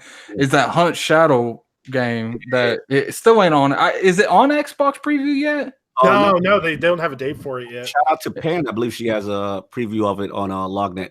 I might reach out to the appropriate people and get my hands on that because it gives me an Evolve feeling, but actually done right. And you actually see a lot of these games go over to console, especially Xbox because of their preview program. Arc went on there first because of that. What are other big games that went on preview? PUBG was in preview for like a year. It felt like it was about a year. Yeah, man. Yeah, Hunt Showdown. That's what it's called.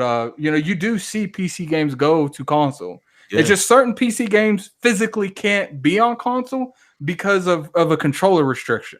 No doubt. Let's get Lord Sov in here, man. What do you feel about all this news? PlayStation 4, Remote Play, PS Now with the latest with the iOS devices. I mean, I think everybody's sort of hit it right on the head. I think the fact that the Vita was specifically killed this week, and then this coming out hand in hand. I mean, again, it was murdered. Yeah, it was assassinated. The Vita Island was blown up, but I think coming from Disney's favorite YouTuber. But I just think the fact that it's coming to iOS now, and it's taken forever, apparently for no reason. But if you look at how expanded it sort of is on iOS compared to even Windows and Mac, and compared to what you have on Android, which is still sort of, it still hasn't been expanded very much on Android. Isn't it just like does it only work for like Xperia phones or something like that? Like some craziness like that. I don't think it works on every Android phone. I believe you mean inferior phones. Something like that. Yeah, Android. It rhymes, so it works. That's new right now. There's not going to be any Android slander here. Come on, he's still talking about the weekend. It only works on inferior phones. Oh, okay. Woo. Yeah, not like 10 as the market leaders. Not no. So I think it's really huge that they're working on this now. Like Mike P said, I think it just means that laying the groundwork for being able to expand on this in a really, really big way. And anybody who thought they weren't going this route, sorry, because it's coming, and the tea leaves have been there, and you haven't really been wanting to pay attention, but it's coming, and they're doing it in a way that suits them. Because again, I don't think they themselves have the proper infrastructure to go full tilt on it themselves. They need partners in this. And I think you're going to see more of this stuff with them sort of, coming out on iOS, expanding what they have on Android. I think this is the way to do it. But Sovereign, what do you say to the PlayStation person who is nervous and who's afraid that they're moving away from console like Microsoft? It's a choice. You're going to get your box and you're going to get your single player experiences. You're still going to get those. But the exclusives, they're going to be all on PC and tablets. They're gonna be everywhere, and I want my PlayStation controller. We're gonna have to have a convo about that one, because that's not going down. Because I will be playing. If I can do it, I'll be playing my PlayStation games on the PC. That's hard. I'm directly going at you. I do have a question real quick. How would you guys feel if they made like PlayStation Now? Like, you can't naturally buy these games off of the other platforms. You can only get them if you subscribe to their perspectives, like Game Pass, and like you can't buy Halo Infinite on a certain platform, but you can subscribe to Game Pass and get it from that app only. That would have to be the way that it works, again, unless these guys specifically work out deals for titles where they're sharing revenue. Like that's the only way that can work, where it would be. You can even think about, an executive on the other end being okay with you playing that game on their imagine you selling Halo Infinite on like Nintendo, and Nintendo gets a cut from that. Addict. Sony's Ultimate Jitsu is going to be first party games in PlayStation Now. It's funny you mentioned that, Addict. It's funny you mentioned that, Addict, because last night we had a little bit of conversation about people's the assumptions people are making about all this Nintendo Switch and Game Pass stuff, and people are like, let's look at this stuff logically, right? Let's look at it logically. Can this stuff just really live on there the way it is now? Like, that would not make sense to any executive looking at that. Like, no, hell no. So I don't think it's quite the way that we expect it to be, or the way we've been talking about that it can be. Let me jump in, man. This is interesting, y'all. Listen, I heard this. It is nothing new to me. I mean, like Undead said, they had the remote play feature for Vita for the longest. I was a big proponent, used it all the time. The only thing is, it wasn't obviously like pure streaming, because basically it turned your PS4 on remotely, and then it allowed you to mirror the inputs for my Vita, and and then play. It was super solid. I did like it. Now, unlike Undead, also though, I had some issues though. It wasn't like there was some lag, especially if I try to play like Killzone or something like. Yeah, man, like any type of fast twitch. So they, it was strictly made for a single player experience, just like all their games. Oh my god! Wow. Last of Us. Yeah, you know what I'm saying. But if you want to play like a standard, single player game, stuff like that, you could do it. You know what I'm saying? iOS devices on it. This is just an extension of it to me, and to me, it just shows that both Sony and Microsoft want to get that service and their services and their cloud services on multiple devices. And I think that's going to be the same thing with PS Now. I think that is literally coming. I mean, and correct me if I'm wrong. So if they actually had Sony had the cloud engineering team job listing for the streaming service, and it literally states to any device. So those who are being resistant of this change, this is where these companies are going. You know what I'm saying? Okay. God. Yeah, one is being open and honest, and the other one is one is like, you'll be able to play Microsoft stuff everywhere. So are you saying Microsoft's like walking openly in the field, and Sony's in the Metal Gear Solid box? Y'all slander. Listen, in defense, Sony was doing it first with remote play. Come on, y'all. I'm gonna tell you this, right, Mike? If there were in the library, Microsoft will be an open book. Sony's that dude behind him cheating on the chest. The thing about Sony is that Sony tried to give you the impression, and maybe this was how it was in the beginning, that the remote play would still be isolated to their walled garden, right? And then as things have changed, you realize that that's an archaic way to think. You can't do that. You just no, it's not archaic. It's not archaic, Sav. Our man Jim Ryan's now in charge. I think Jim Ryan has been taken into a back room and explained what he has to do. He's been Borged. You just got to look at it from a standpoint of Sony's putting themselves in the situation to where they won't be last in the market. They won't be first by any means. But they won't be last because they were first on this and that. We got to be clear now. Like Sony was first, and shout out to Sting in the chat as far as them streaming the PC as well. They were technically first. Now Microsoft may have the better infrastructure in Azure. They doing it first. I guess it went to that standpoint where they were going 90 and the 50 at first, and they're like, "Oh, I'm about to get pulled over." So they slowed down, and now they're going 40 and the 50. And when they see that that second place about to pass them, they're like, "Okay, now we're going to speed back up."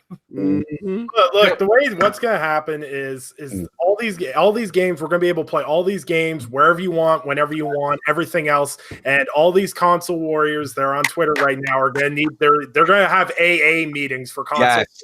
They're going to be like, "Hi, my name is so and so." My name is Dayton. Hi, my name's Lord King David. No, you ain't gonna have me with that problem. Listen, I'm a Toys R Us kid, so my soul is young. These dudes are actually like, I'm not going over there. Lord King David. Everything in my one box. Best argument I saw against this is that someone retweeted something in my feed, and someone was like, "If Sega was still in the console market, none of this would ever have happened." I'm like, "Oh God, they would have like 5 different versions of the same thing, each more inferior to the next." Right, let me bring this last question to you before we move on, because I've seen this a lot, and I've seen it in chat. We all in agreement on the panel that this is the direction both Microsoft and Sony is going. So my question then is, I'm starting to see, oh, well, this means consoles are going away. What do we feel about that quickly? I think there'll always be a console. I think that sooner or later you're going to get to a point where internet is where it needs to be. You'll have the main platforms like Microsoft, Sony, and then you'll have third-party streaming platforms that stream from all of them. It's like kind of like a Roku thing. I think 10 years down the road, you're going to see, apps and, third-party apps that will let you stream from all the services. All right. So, and you still think consoles always going to be here? Anchorman, what about your consoles here? Yes or no? Where you at? The consoles will become like arcade boxes. Yep. Oh, so you think they're out of here? Like I think they're gone. I'm sure there's going to be some person out there who's going to go spend $1,000 to go get whatever David is. Like, oh yeah, I gotta have my N64 experience, but the market's just going to move away from consoles. What about the people like you said with the data caps and what about the people? We have to admit that streaming will have some limitations. It eventually will get to that point. Oh, okay. I'm thinking next 10 years or so. What it's going to come down to is no one's really pushing against the machine right now. No one besides certain people. But when Sony, Microsoft, Google, they need those restrictions pushed. When you still have multiple billion-dollar corporations pushing against the machine, something's gonna break. Absolutely. Lord King, consoles going away, yes or no? Yeah, they did. Wow. They did. You're gonna probably see this is gonna be Microsoft's last big system. The PlayStation just came out with a statement. Shout out to the Xbox too. They just made a statement that they're definitely making more systems after. Yeah, they definitely making more systems. They're gonna be called Surface Pros, and if you want to get your Game Pass into that Surface Pro X, and iOS, get your new phones with the Game Pass on it. I'm telling you, right, that's hardware, right? Okay, guys, remember what I told you. They're building these servers out here for a reason. They're not building it for show. Now, wait, hold on. Okay, I got to correct you. In those servers are Xbox hardware. Right. This is what I'm saying. That's where your hardware going to lie. Your hardware is not going to be in your living room. That stuff is going to... You want hardware? Isn't your controller hardware? Mm-hmm. So you're going to have your controller, and your controller is going to Bluetooth to your television, and you're going to play that way. Okay. Mike, be the truth. Consoles going away, yes or no, sir? I don't think they're going away within like the next 5, 10, maybe even 15 years or anything like that. Because right now, you're still not going to be able to replicate the fidelity and the responsiveness of gaming on an actual box. Not right now, but I do think eventually, as broadband infrastructure improves, once they really start rolling 5G out, eventually we are going to reach a point where I think it's not going to be as much of a difference, where the difference is going to be so small that you're not going to be able to notice it. And I think maybe within, I would say the next 2-3 generations, consoles will probably be gone by then. Honestly. Mike, question. Yeah. All right. You said 5 years, right? Yeah. All right. So we saying the next console is going to launch in 2020, right? Right. All right. So that's when that generation starts. So you're going to say 2025, right? Right. All right. So 2025, you don't think that consoles is going to be in the bushes? I don't. I think eventually, either. I don't think it's going to be that quick. Too close. I think It's too short. I don't think it's going to be that fast. we're gonna have to get to a point where your phone can you just giving a hotspot can give the same kind of internet that a fiber internet would give you. Right. Like 5G. Yeah, that 5G. Yeah, I hear what you're saying. Comes down to solve. Man. I mean, yeah, I think in the long term, like there's always going to be a superior way to play your game locally. Right. I don't know that it's a box anymore, and I don't know, but I agree with Mike. I think it's 15 to 20 years down the line. I don't think we're quite there yet, but I think eventually that happens. But you'll always have a superior local way to play the game. But I just think, and this will always just be a choice. It'll always just be an option. I don't know that it ever completely takes over for that specific reason. I think local fidelity is always. When I'll say 100% that we're gonna get there quick is when physical media dies completely. Interesting. Because when people are doing enough of the digital, I feel like that's when everyone's going to be pushing for it. Let me get Undead, man. He's chomping at the bit, man. He's ready to jump in. Undead, what's up, baby? Where you at? Look, are they dead? Look, we said by everyone, all those influencers and everything else back in 2012 said console market's dead. It's going to be gone by 2018, they said, and look where we are now. We got 100 million PS4s, 4 million Xbox One, and we've got the Switch, who's absolutely going against every grain of reality that we know to sell a console.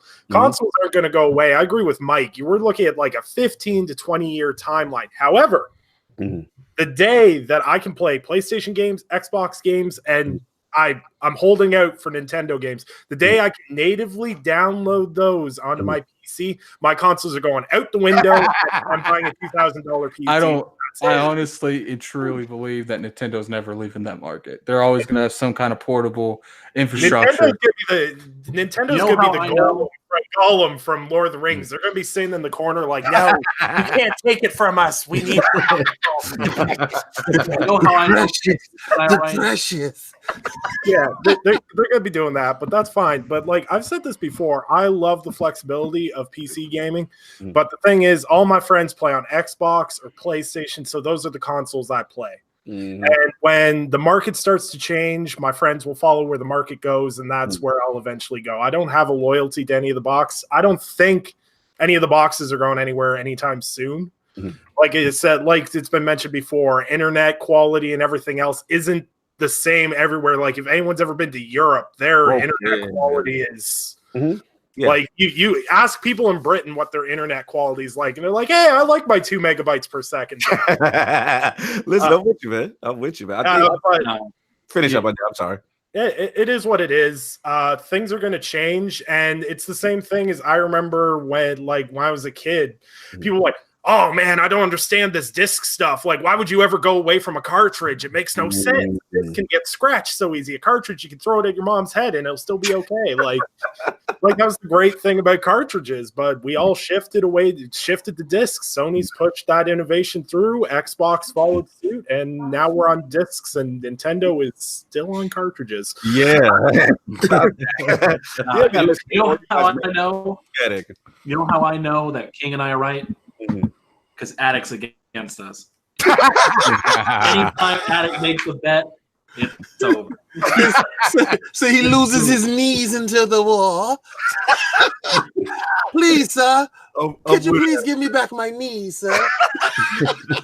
I'm not gonna even talk about that. I lost one bet, and you guys be acting like I've lost every bet ever made. Yeah, like give Addict a break. He ain't at Kid Smooth levels. Why can't we ever bring up when Lord King David lost the list bet? No one wants to talk about that. No. I stood there, sir. I did say you won. I said it on camera, sir. But you don't see me bringing this stuff up every week. I still have your knees, sir. Your knees is in the bushes back this way. So you're saying there's bushes in your house? Yes, sir. Going on here? You might need to get that taken care of. You got to get some gardening or something in there, man. It's just for your knees, sir. Anyway, look, I give it up, Mike and Dad. I mean, at some point, we probably will get there. I just don't think it's anytime soon until the infrastructure is in place. And obviously, if you want the highest fidelity, you want the best place to play, it's going to be on a dedicated platform. It's always, in my opinion, going to be an option. So people want to get their premium experience. But once infrastructures rise, once 5G is in place, and again, on a global scale, I don't know if everyone can be accommodated, but I still think the option is going to be there. So we shall see. A lot of tech and stuff to talk about it. Lord Addict, what is going on with EA? Yeah. All right, so hold up. Let me turn on my camera for this. Yes. Yes. Here we go. We're gonna get Niben live. I'll give you a Niben live when you publicly say Fallout 76 came out buggy as hell. All right. Fallout 76 came out buggy as hell. Let's do it. Well, you thirsty right now, man. You need some water, man. You need some water. You were too easy on him with that one. You need some water. But okay, anyway.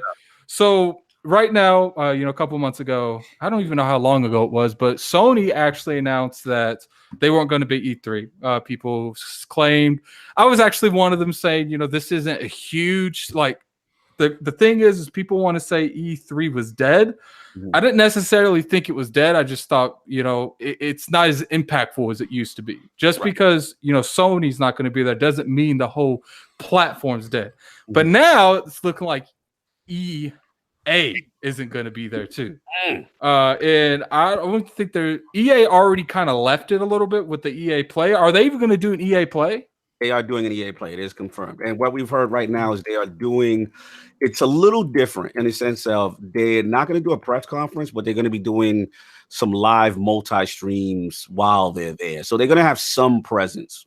So what I want to bring to the round table is, first off, I want to ask two questions. One, do you think E3 is dead? Do you think that next year, Microsoft might pull up? Because I feel like the reason Microsoft didn't even consider it is because they saw that as an opportunity. Do you think with Inside Xbox, as it starts to grow and it starts to grow as a platform, do you think they might pull away announcements from E3 to spread on all of the Inside Xbox, go more towards a direct focus like what Nintendo does? And my second question is, do you think EA true intentions on not being there is they didn't have nothing to show because they've canceled a lot of their projects besides they could go on there, I guess, and theoretically they can just show you a bunch of sports, but they've done that a lot. They got clowned on for their last years. Do you think that But another thing is, Titanfall 3, that's not there. So it's kind of weird that they didn't have an E3. Do you think that EA just doesn't have nothing to show? What do you think is the reason that they're not going to do that? Gotta pay the bill. Hold on 1 second. Shout out to Lord Vogel's Creed. He said, I got the Razer Phone 2 on sale for $500. Saved $300. And I'm ready for this cloud streaming. Can't wait to play my Xbox games through xCloud. I just need the Razer brand new mobile controller. Salute the Vogel's Creed, getting ready. I just have a question. That is one hell of a phone. Really? That phone I don't even know what the Razer Phone 2 is. Yo, listen to me. That is one hell of a phone. That is a hell of a phone. Is that what Anchorman shaved his beard with? Anyway, so let's get to Addict's question. So the first part, Addict, King, you're up. Yes. Okay, this is your guys are ringing the alarms. The cuckoo bells is going up. No, check it out. EA Play is still going to be there. All right. So they already made that commitment. All right. This is how they are not like Sony. All right. This is how they're not like Sony. Sony's not going to be there at all. Facts. Okay, so at all. So if you're a Sony fan, you thought that banner was gonna be out there waiting greatness. Greatness is in the bushes. They are not showing up. EA will be there with EA Play. We know how EA Play do. EA Play is a big part of the first inaugural weekend, getting you into E3. So if you ever been to E3 and you try to get there just for that Monday to that Thursday, you are missing out on EA Play, which have artists there. They have live concerts. They have playing new games there. They have beverages, shirts, everything. It's a nice extravaganza. They are still committed to E3. Listen, with all the stuff going on with Anthem, with all the stuff that's surrounding them with cancellations of games, I am happy that another one of these fake developers fake developers. Listen, they don't need a press conference. Oh, okay. We've been saying this for the longest. Yeah, you hate those other press conferences. But what developer does a press conference? Is always but he's talking about listen, that Ubisoft stuff. That's a publisher, not a developer. They develop games, right? Talking about the third party publisher. Yeah, third party developer. Go right back to showcasing your games and paying that money to have them on Microsoft, Sony, and Nintendo. We don't care to hear from you. We don't want to hear your voice. Put your best foot forward.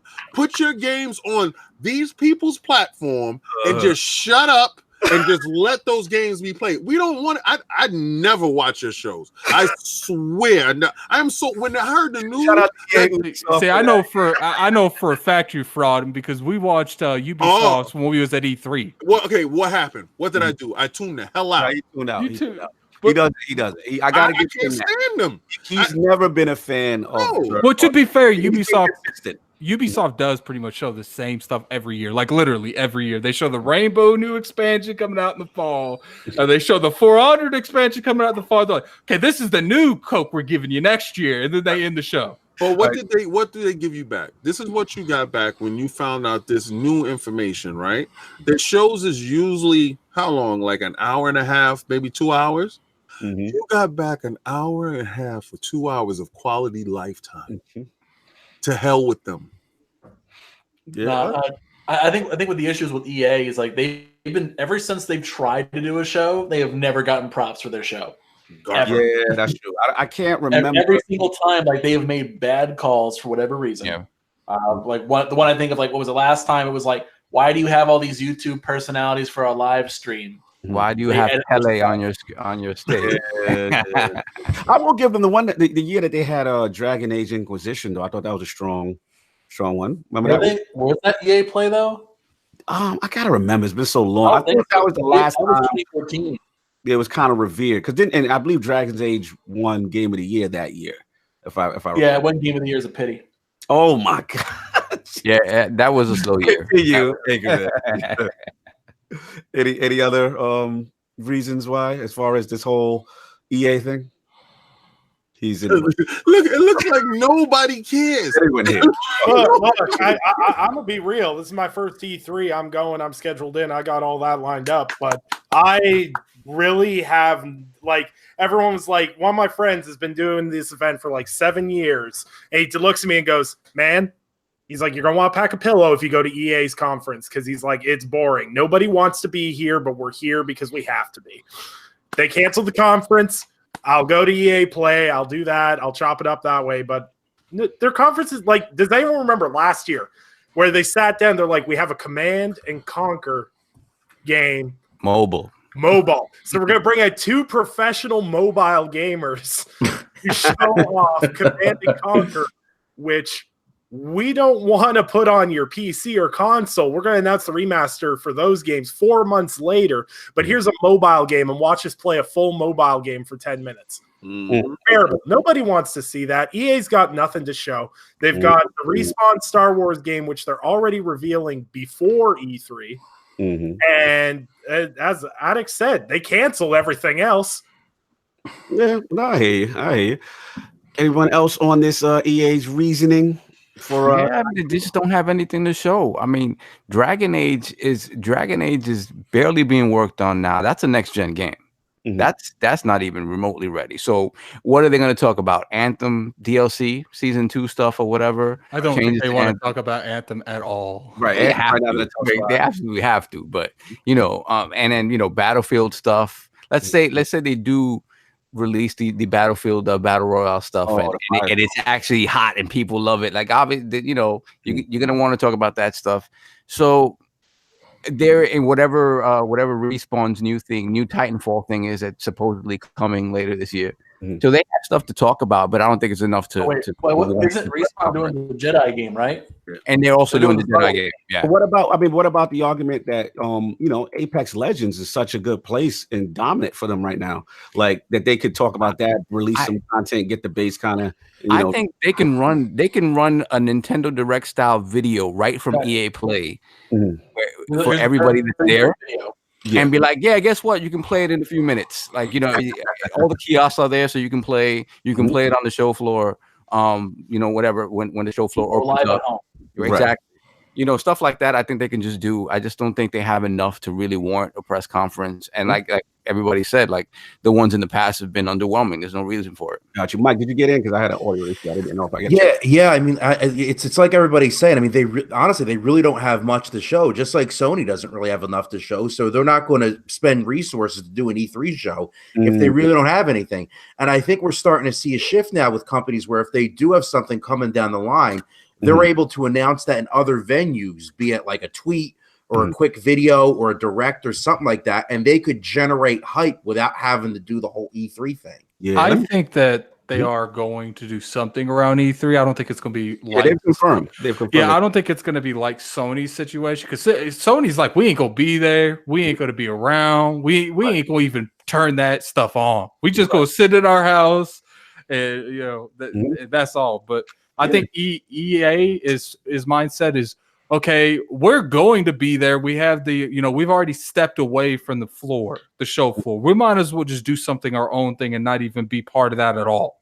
Yeah, listen, man, I hear you. I think I agree, Addict. It is a little different in the sense that, like I said, they're going to have some presence as opposed to Sony not being there completely. They're going to do the multi-stream.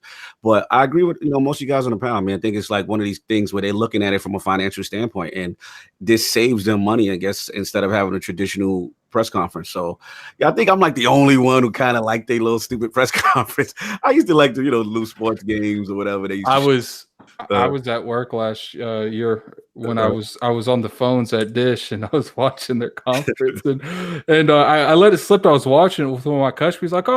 She's like, oh, honey, I'll go ahead and get off here so you can watch. I was like, don't worry, it's just EA. No, but I mean, to be entirely honest with the E3 in general, yeah. I mean, outside of Microsoft and Sony, there's only ever been 2 publishers who actually made it worth your time. Right. Ubisoft's got stuff to show. They just do a bad job of showing it. And I mean, Bethesda's got stuff. I mean, they always bring something to the table, at least make it worth it. I'll give them that. Bethesda usually does have a decent show. We got to give Anchor that, though. But I'll give them that. They usually have games to show. We had them. Listen, it's worth showing. I'm not gonna lie. EA, it's always the same thing. It's here's our sports titles plus one game. Anchor knows when you go to Cali and you go to Bethesda and you from beginning to end, they know how to party. If they don't know how to put out a good game, they know how to party. Wow. And maybe they should stop partying and put out some good games. That's the problem. We can't generalize, man. All the Wolfenstein stuff. Yo, check it out. Check it out. All the Wolfenstein stuff He is didn't. great. No, he just didn't see that coming. He did not see that coming. That was a hell of a blow. Listen, man. Yeah, I mean, Bethesda always definitely puts on a good show. But yeah, man, I mean, I'm old school, man. It's sad to me that these guys are not EA and Sony not going to go. You know, and it shows like Atticus saying, maybe this is the direction. You know what I'm saying? This thing. We got to stop associating them with Sony. Yeah, let's stop associating them with Sony. Sony's doing something a disservice to their fans. Right? Let's stop associating what they're doing. And you know, you have a lot of Sony fans saying, "See, I told you that E3 is not what the hell with you. EA is still gonna be there." All right, I will have to give it to them because at the end of the day, they might not be there conference-wise. But you could go somewhere if you're there. Here's the thing: like E3, it used to be about the industry. Now it's about the industry and the fans. And Sony's like, we're not gonna even be present for our friends. And for the actual people that say they don't need to be there, how is the leading industry, the leading platform, not at the biggest conference of the year? Like, it makes no sense. Even if they were just on the show floor, that's still better than not being there at all. I think we've asked this question before, though. Do you guys really think they don't make a single announcement that whole week to try to take? No, they're not doing a conference. I think if anything, if that Last of Us rumor's true, I think they might drop a trailer that week. But that's exactly. That's what I'm saying. They'll make an announcement of something that week. But Sovereign, to hell with gonna do it right after the Microsoft conference. To hell with your BS announcement. Look at the guy that took his $500.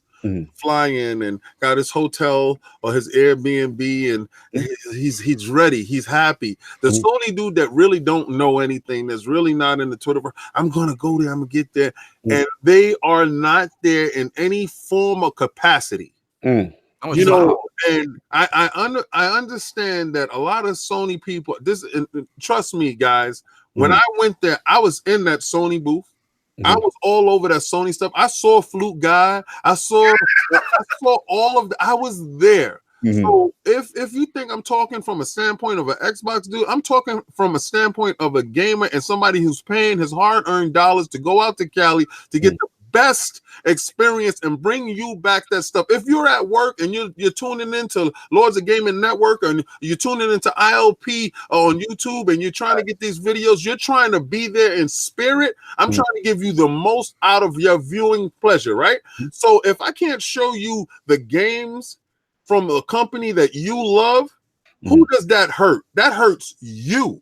You understand? So for the fact that they're not there at all, that tells you something, that they don't respect your dollars. Okay. And I want to piggyback on King's statement here. All right, go ahead. Piggyback in on this. You know what the biggest disservice to me was when Sony pulled out of E3, I went, okay, you want to do your own event, you want to show hardware, stuff's cooking in the oven. I get that because E3 is an industry event. That's what it was made for. It's switching gears. It's in a transitional period. They need to figure that out. The biggest disrespect and what made me sad as a video game fan was the amount of people that said when Sony canceled PSX and said, oh, it's fine. It doesn't matter. We don't have anything to show. That event was only about the fans. That was developers and their fans interacting and everything else. As a PlayStation fan, you shouldn't be sitting there going, yeah, that's fine. I don't need to go PSX. I don't want to meet Cory Barlog. I don't want to talk about God of War. I don't want to get my hands on any of these games. That is a disservice to your fan base. That's the key here. Mind too. They're about to starve you for a year and a half. Think about that for a minute. They didn't cancel E3 last year. They canceled PSX last year. and now they're canceling E3, and now you're gonna wait till PSX next year. Okay, let me bring this back to you guys. You guys are bringing up valid points, and I'm glad you guys talking about this because it is important. And what about the mindset that I see that people say, look, they're in such a commanding position, that it's better not to show the same old things over again. Actually, when they have something ready to show, then like to kind of put out a bad product. Let me counter that though. The thing is yes, maybe if they haven't had anything, if they don't have a big group announcement to show at E3, I get that because everyone kind of there was a backlash that I didn't quite understand with Sony's E3 last year. I thought the pacing was horrible. The flute. What about the flute man on deck? The games they showed were bomb though. If you remove the gimmicks behind that E3 conference, the games they showed were absolute fire. And what they showed off was phenomenal. How they chose to show it off, not the best. But at the end of the day, like, I want to see these games. I don't care if we come out and we show off a different trailer for The Last of Us Part 2. I don't care if we see Ghost of Tsushima again. I don't care if I see more Death Stranding. These are games I'm invested in as a consumer. I want to see these games. If you need to change your format and do something else to better showcase these games and showcase these developers, if you made a panel and you did a stream where you get Cory Barlog, Hideo Kojima, and all these guys that are developing these games to sit down and talk about these games, yeah, some people are going to be like, oh, this is boring. But there's going to be... They went in on the couches, though, Undead. Remember, they tried that. Yeah, and I know. And you know what? As don't need a therapy session. As someone who enjoys that kind of thing, though, it makes me sad to see them moving away from that because back in 2016, I'm an Xbox guy. I was screaming, Xbox doesn't communicate. They don't do this. They don't do that. PlayStation's got PSX. They got E3. They do Paris Games Week. They do Tokyo Game Show. What is Xbox doing? Now we get an Inside Xbox every month. We have XO events, and they're doing E3, and Sony cancels PSX, isn't doing E3, and they're like, yeah, we'll give you some blog posts. Yeah. It's like they flipped roles. I do low key think Sony's getting full of themselves. Like, I really do. A kiosk with Ghost of Tsushima, and you don't get a kiosk of all the new games like The Last of Us 2. You don't walk into the showroom floor. I don't care if you don't have a press conference. Right. You don't get hands-on potential buyers. That's my biggest issue with them, is you don't have to have a conference, but be there for your fans. Like, hey, Mike. Right. I mean, it's like you have to be there for your fans. Show the exclusives that you do have coming out, even if we already know what they are. But you have to remember, too, Sony's got all the marketing and licensing deals this gen. So you would think that they would want to put, because they have the marketing deal with Call of Duty, that they would want to put Modern Warfare 4 on there. If you look last year, they didn't show no third-party stuff at their conference last year. Yeah, but like one game. But I am here's a hypothetical, though. Yeah. Here's a hypothetical question I can ask, though. What if they're not? What if they're not what? What if they're not getting those marketing deals? And that's here's the question on top of your question. What happens to the games that have the marketing deals, right? And Sony doesn't have that presence that would normally show on the Sony stage, right? Because I've been told that is something they do use to get that marketing rights. It's we could show you on the biggest stage of the year. We're the leading platform. We could show you when all of our fans are tuning in for E3. They're not even there. Yeah, it's Christopher Hart going in on y'all. He said it's funny how you got to go to the shit. For us to read that, Chris, you got to put it in bold letters. I can't see that. I'm sorry, brother. We got another topic, brother. We got another topic. Cognito's like, just move on. He's like, it's not green or red. It got to be green. I got to see it in green. I don't see it in green, so I can't even. What that said? Can't see it. Oh my God, out of control. I'm trying to rep for you, Chris. I'm not gonna shine that light. You're gonna make me talk. You gotta have to make me talk. You see that little button right there that says the dollar sign? You're gonna have to make me read that. And that amount is gonna have to be $5. It could be $1. It could be $1. I don't care about you. Make me read it. Make me read all that. I see work. It's scroll. It's gone. Shout out to the super chat shaving. Shout out to King for premium. New topic. You know what's funny? Because we were talking to Kid Smooth about that. He's like, and talked about something about super chats. He's like, I don't really address anything non-super chat anyway. Oh my God, shout out to Megatron laughing right now. Yo, Lord King, since you want the next topic so bad, you are up. Nintendo. What's going on with Grandpa, man? Yo, I'm gonna tell you right now, Grandpa is a swindler, an old-time hustler, baby. I'm gonna tell you right now, if you've never seen anybody do it, this boy done made cardboard great again. You see this? This right here could be your next console. All right, yo, listen, Nintendo. If you think it's a joke, Nintendo told you that piece that I put up there can be playable. Now check this out, right? Oh, no. Nintendo is entering the VR space. Are you serious, King? Damn facts. And they're gonna do it. They're gonna do it in a way. I got to get in this skit with you, King. What are they doing, King? Well, let me tell you, Addict. We got commercial. Let me tell you, Addict. They're doing just like Google Cardboard, but they're doing it on a greater scale. What are they doing with the greater scale, King? They're charging you $79.95 for the VR kit. And you know what you get with that, Addict? What do you get with the King? You get the complete Labo VR kit that includes Switch software, materials to build all 6 con toys. Oh, they're having too much fun with this. Toy-Con VR goggles. You got the blaster. You got the camera. You got the, what is that? The bird. You got the wind pedal. You got the elephant. And also you got a screen holder and a safety cap. That's for $79.95. Are you going to buy that, King? No, but check this out. If you can't afford that, they also have the broke dude kit. All right, so what's the broke dude kit? The broke dude kit goes for $39.95, and that comes with the starter blaster. So check this out, right? You get the goggles, you get the blaster, and also you get the screen holder and the safety cap. Hey, and if that's not enough, Nintendo's back in your pockets for the expansions.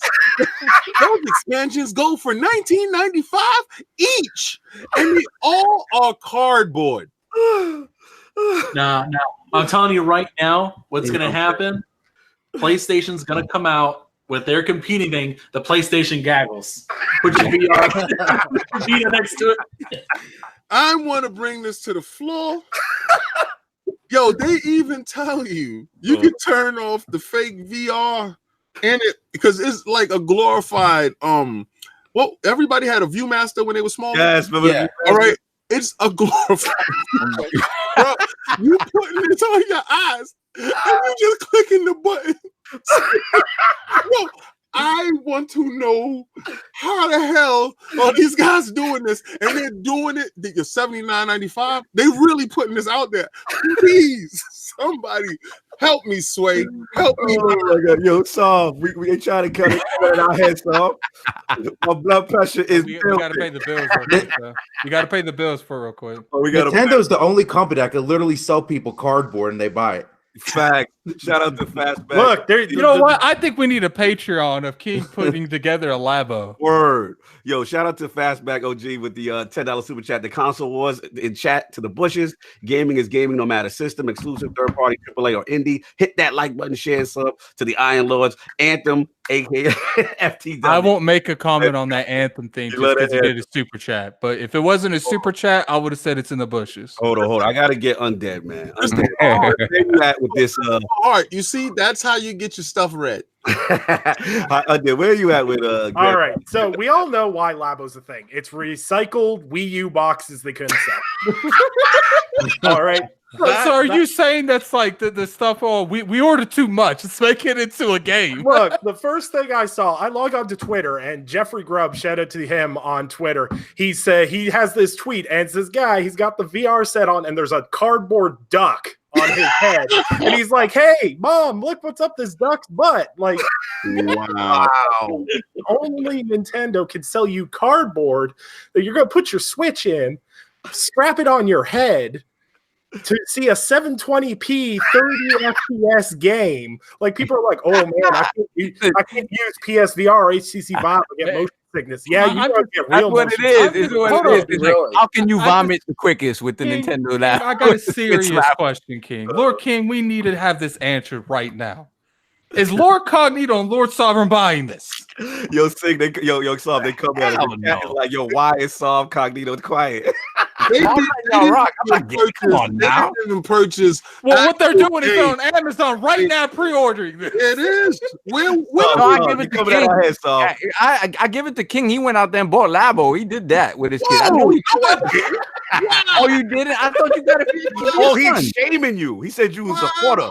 Wait, no, hold up. Put me in the bushes like that. Like you really put me inside the bushes. Hold up. Best part of this is wait till Soldier Boy comes out with a plastic bag VR version where you put the Switch in a plastic bag, then you put the plastic bag over your head. The Soldier Boy Labo is new. The Soldier Boy cardboard. Yo, The Soldier Boy. Listen, listen, Labo did not do as well as we thought it was going to do. You have heard nothing from Labo. Hold on. I gotta pay the bill. Shout out to Dizzy with the $25 super chat. He said, I need a King and Attic infomercial every episode going forward. Please and thank you. They love y'all Labo VR commercial. Y'all tag team for this one. This is the payback for us. We respect they like, oh, they cover for us. So Labo ain't doing it. I never said I was getting Labo. Did you get Labo, Kyle? I ain't get Labo, but they coming at us. Remember, we always say that no matter what Switch do this generation, they win. So They can't do no wrong. No, but this listen, at the very bottom of the barrel base level thing, I want to see what this looks like, because the thing is, I think because you're gonna buy it. You gotta think about like. All you gotta imagine. Hold up, sir. What's up? You just gotta imagine. All you gotta imagine is that box with 2 holes. There you go. That's what it looked like. I just showed you. The thing is, like, if you think about like the cheapest VR headsets out there right now, they're like blowing the specs of this out of the water. Like, there's no VR to this. They just threw VR on there as a part. There's no VR in there. Like, I don't know what the hell they're gonna show you. This thing They're is just gonna show you an empty box. That's the VR, an empty box. What is it? How you simulate a black hole in VR? This thing is like 5 times one of those little cheap ass ones that you get at like Five Below, and it's made out of cardboard. Yeah. You put it on there, like, and it just says like there's like a little button you press on it. That's just an audio. It's like visualize Mario. Here's what I think. Right? I think Nintendo is perfecting their cardboard technology, so that in 20 so that in 21-25, when they come out with their own streaming box, it's just going to be a literal box. You got to repeat that. You got to repeat that, man. Oh They're cardboard technology. The cardboard technology. Those 2 words shouldn't even be in the same thing. Anyway, Let me tell you, The art of cardboard. Nintendo Labo is like my hairline, receding. No, but see, y'all think it's a joke, right? They are actually winning with this. That Labo is sold out when you go to GameStop. And is it sold out because they're not restocking it? No, what it is.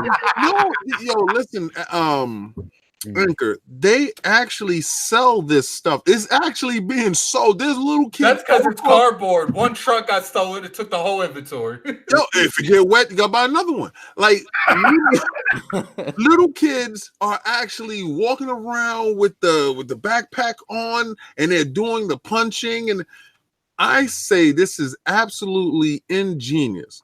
But the fact that you're selling something marketed towards VR that has 0 VR, all right? It has to have 0 VR. It doesn't even have a strap for your head. Like, it's not even a strap. Like, you don't have a strap on your head, and it defies. Lord King, we need that fraud alert, man. We need the fraud alert. This is the fraud thing, man. They try to put one on. You reaching because you get the boot every week. That's why you're reaching right now. Listen, man. I mean, like, I be jumping. This is Got to be closer, King. Oh my God! This is it. Listen, man. This is me on Labo. King, man. I'm not even mad at them. Like, get of your. course, you're not mad. I'm not mad at them. I'm not mad at them. Listen, I thought the Labo was nothing to be interested in. I thought I laughed through the whole commercial. I was like, what is this? What are they trying to do? This thing looks really cheaply made. You know what I'm saying? And clearly, I'm not the target demographic for that. Wait a second. It's a Labo under his bed. All they have to do to get LordCognito on this is do a white set Labo. Oh, if they got them get the games Labo, I might have to check it out now. But all jokes aside, man, every time I bet against the Switch this gen, they prove me wrong. I think this thing might move, yo. No. I think it might move. You don't understand, Cog. It's a Labo of love. Wow. Look, I can make Xbox Labo right now. Kitchen knife, Xbox One, Xbox. I appreciate. I got to interrupt. I appreciate everyone for coming out. I got to take off. I got to get ready for work. He's rushing. I gotta say this before I promise I won't EMP when I leave. But before you leave, I gotta tell you, low key though, every time I'm watching you on camera today, I keep thinking I'm watching an episode of Alaskan Bush People. Man, I do have admin privileges on this channel. You realize that, right? Yeah, he can podcast. Be careful. She showed. All right, I'll talk to you guys later. Later. Yeah, man. Listen, man. I mean, I think they still might be okay. So $40. This is the thing that we laugh at it because it's not for us, but it is for somebody. And somebody's gonna go buy that. Matter of fact, when we had Hogue on the show, remember Hogue had it orders this for his kids? Yeah. You know what I'm saying? Now, No. The thing is what King said is like they might get pushback because I can't see any real anything really resembling VR being utilized in this. Right. And how many people really know what VR is? Right. Like, this is the thing. They can fool any damn one. Like, if you don't know what VR is and you give it to this little 4-year-old, this little 5-year-old, and you be like, here, Tommy, VR. And he really runs away with that, and he really thinks that's what VR is. They might change the narrative on VR. Shout out to Fastback. Like, we laughing, and then I wouldn't be surprised if that MPD come out and we see the $40 version lead at least in the top 5 on the MPD. I believe you. You know how they do. So if they can fraud, nobody knows it's real VR or not. Coming in at $30 price point. 95. They are not playing. Dude, they got the $80 for all of them. Oh man, my only question is, what is the actual quality of this VR experience? I don't want to put it. And that's the thing, because if kids start throwing up left and right, then you're gonna have a problem. Like, I mean, if you think about PSVR and you need a $200 headset, at minimum $200 console, and that is an okay experience. What is this gonna give you? I don't think is what we think. I think is a Viewmaster. I think you actually put it on and you actually probably see the images in 3D and it, hit the slide. Like those 3D, what was it? The pictures they do like on Facebook. Yeah. It's a 360 view. Like, oh, okay, that's cool. I don't think they have kids actually running around with that on, running into walls and doing all this crazy stuff. I think it's a Viewmaster sit down type of thing. I think they're gonna master this space. I really honestly do. I think so too. I'm laughing, but I think you never know, man. They know something we clearly don't because they are pushing this thing. They're still supporting it. We gotta see, man. We got a lot of time to get this thing out of here. Sekiro, and Days Gone, man. Yeah, man. So I'm just gonna bloviate a little bit, man, because I'm super excited. I'm super excited for these games. Woo. So finally, we started getting some gameplay previews, and embargoes were going up for Sekiro. We can actually see at least an hour, 2 hours worth of gameplay. And you've often heard us talk on the podcast about Channel 5 and the origins of the Iron Lords and what that meant to us. And, again, I know we've reiterated this a million times, but for us, Channel 5, when we say something's Channel 5, it takes us back to those days, Saturday afternoons, Kung Fu Theater, or like on Fox 5. Like, you just spent Saturday afternoons just watching, 5 Deadly Venoms, Bruce Lee, all that old stuff. And anytime we saw a hot fight with smooth flowing, like moves and whatnot, that's Channel 5 does. That's what we call Channel 5. And for me, Sekiro is that. And it does it in a way, and what makes me super excited about it is the fact that it's in a genre that has sort of gradually moved towards continuously improving their combat. If you look at the Souls games, right? Mm-hmm. Dark Souls, the combat has always been sort of a little bit stilted, very slow, very dependent on blocking and then finding your openings. And then with Bloodborne, that evolved somewhat where it was more about the attack and moving side to side. And I think Sekiro takes that even a step further because now it incorporates the defense with the offense, being right up on your opponent, deciding whether you want to parry or whether you want to straight up attack or whether you want to use stealth to approach them in a way that none of these games have ever done before. Fact. And for me, like there's two universal truths that I sort of live by. And this is stupid, but you want to make anything better, you add bacon to it or you add ninjas to it. Bacon and ninjas, that's it. He said put a little ninja on it. Sprinkle a little ninja on anything and you're good. You got called. You know me. It looks like Tenchu reborn, like Tenchu on the next level. The thing is, when we originally saw it, one of the first the first videos they put up of it, they showed that exact Tenchu animation when he's creeping around corners, and I'm like, wait a minute, okay, so this is not Tenchu, but they're incorporating things from it. And in seeing all this video now, they've incorporated everything that was great about Ninja Gaiden, Tenchu, and the Soul series all in one, and then even going back to other stealth series like Splinter Cell, where it's the ability to engage the way you want is there. See, in a Souls game, for the most part, you have to engage up front. That's it. You're face to face, right? And I have no doubt in this game that the engagements, at least with bosses, are going to be in that realm where it's going to be face to face. I don't know, they're just going to allow you to sneak around bosses and kill them, but when engaging with the world at large, it feels like your choice to engage with your enemies is there. You can be pure stealth. Yes. And then oftentimes pure stealth will still open you up to being attacked by groups of enemies. And then at that point, the real Channel 5 takes place where you're parrying and you're going back and forth, dodging back in and out of I saw things in these videos that really just blew me away. I can't express how excited I am for Sekiro. And it's crazy because for me, I enjoy Souls games, right? I'm not super into, like, I know people really, really love them. This might take me to the next level. It really seems like a special game to me because it elevates the Souls formula, and at the same time, I think it makes it more accessible to people who haven't been really into the Souls games because of this ability to tackle things differently. It feels like it could appeal to more people. No, I feel you, man. First of all, you're trending bacon and ninjas right now. You're trending bacon and ninjas. Yeah, man. I'm gonna jump in real quick because you got me hyped, and I gotta owe this to you. Oh, we gotta pay the bills. Shout out Jonathan B with the $5 super chat. Speaking with passion, all the jokes to the side. ILP, one of the only podcasts that gives you real gamer talk. Salute, Lord. Oh, that's my dude, Jonathan B with the best jokes in John B. Chat. Period. His R. Kelly jokes today was on fire. I had to say that. His R. Kelly jokes. He said 12 play. Yeah, I couldn't say them because I didn't want to get.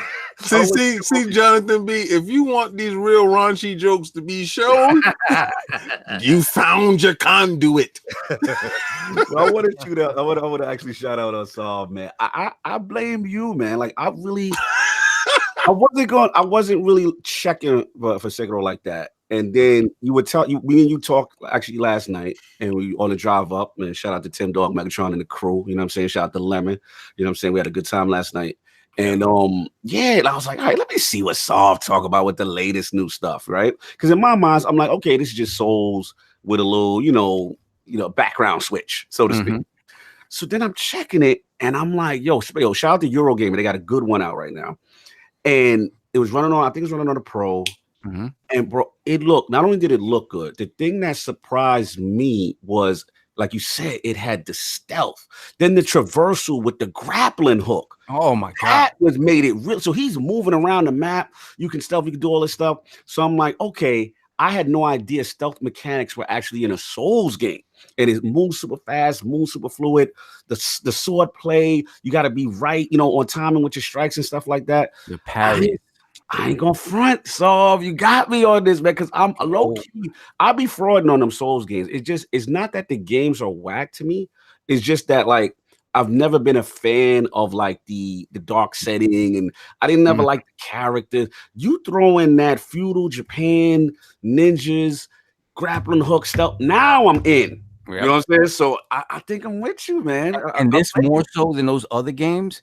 I think the storytelling is going to be more linear and traditional in those other games. Because if you look at a Souls game and you look at a Bloodborne game, like From Software are masters of environmental storytelling, and their worlds are integral to the story just as much as anything else. Right. And their worlds sort of tend to double back on each other, right? In very interesting ways. I don't doubt that's going to be a case with Sekiro, but the fact that the story is so pronounced and it's not, I don't know that there'll be a lot of secrets necessarily uncovered. I think it's going to be a straightforward story, like a revenge tale. Obviously, there's something that's going to come up, obviously. But I think that's going to help it be accessible to more people as well. Yeah, man.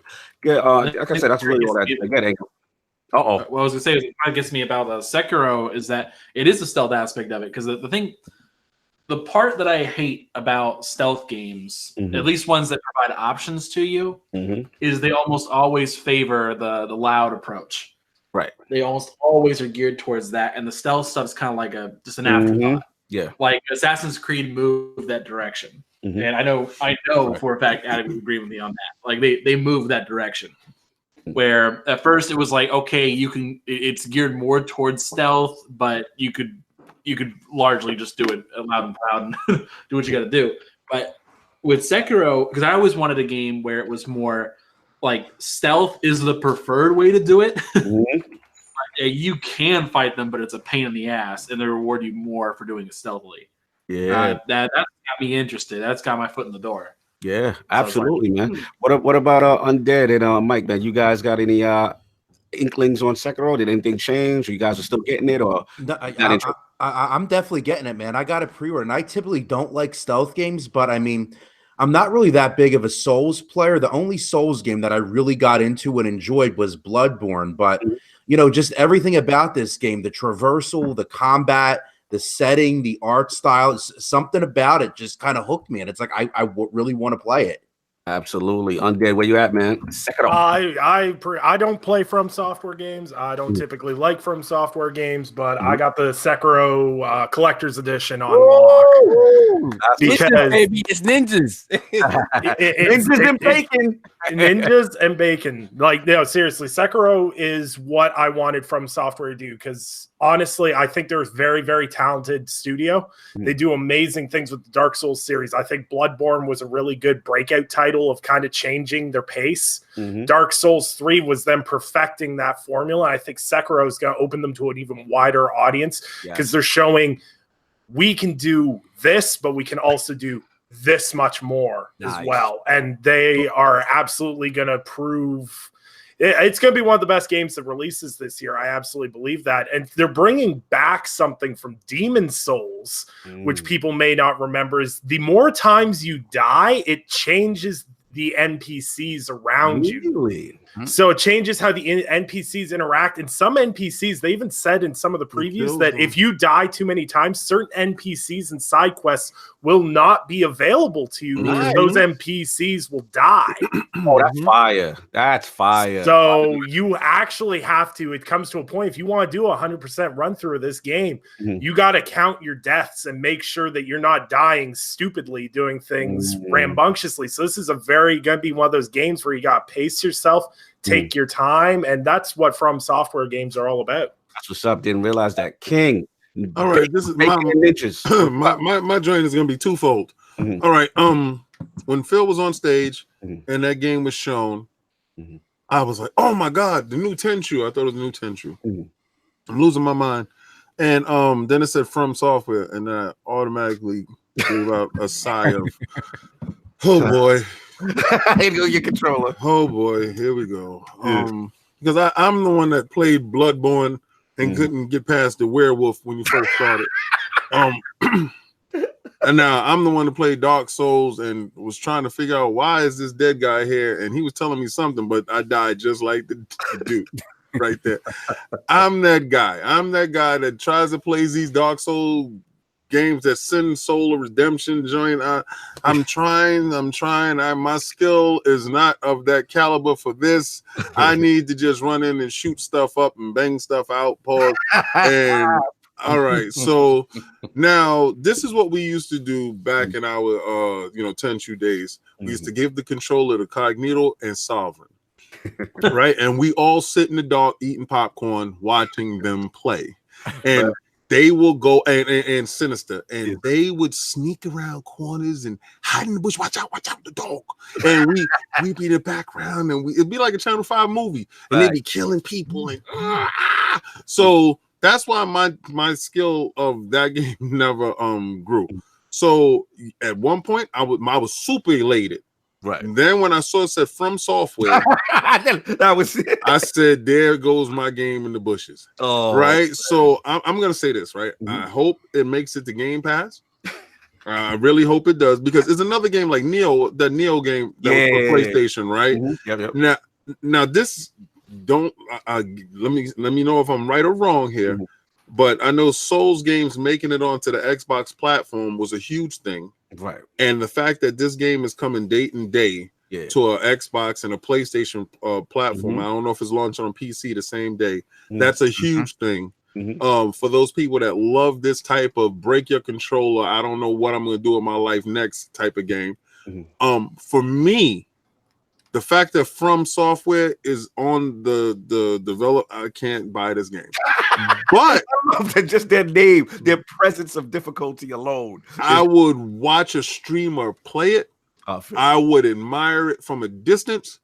But if it get in the Game Pass, I too will cry and throw a controller. But I'm not buying this game to be frustrated.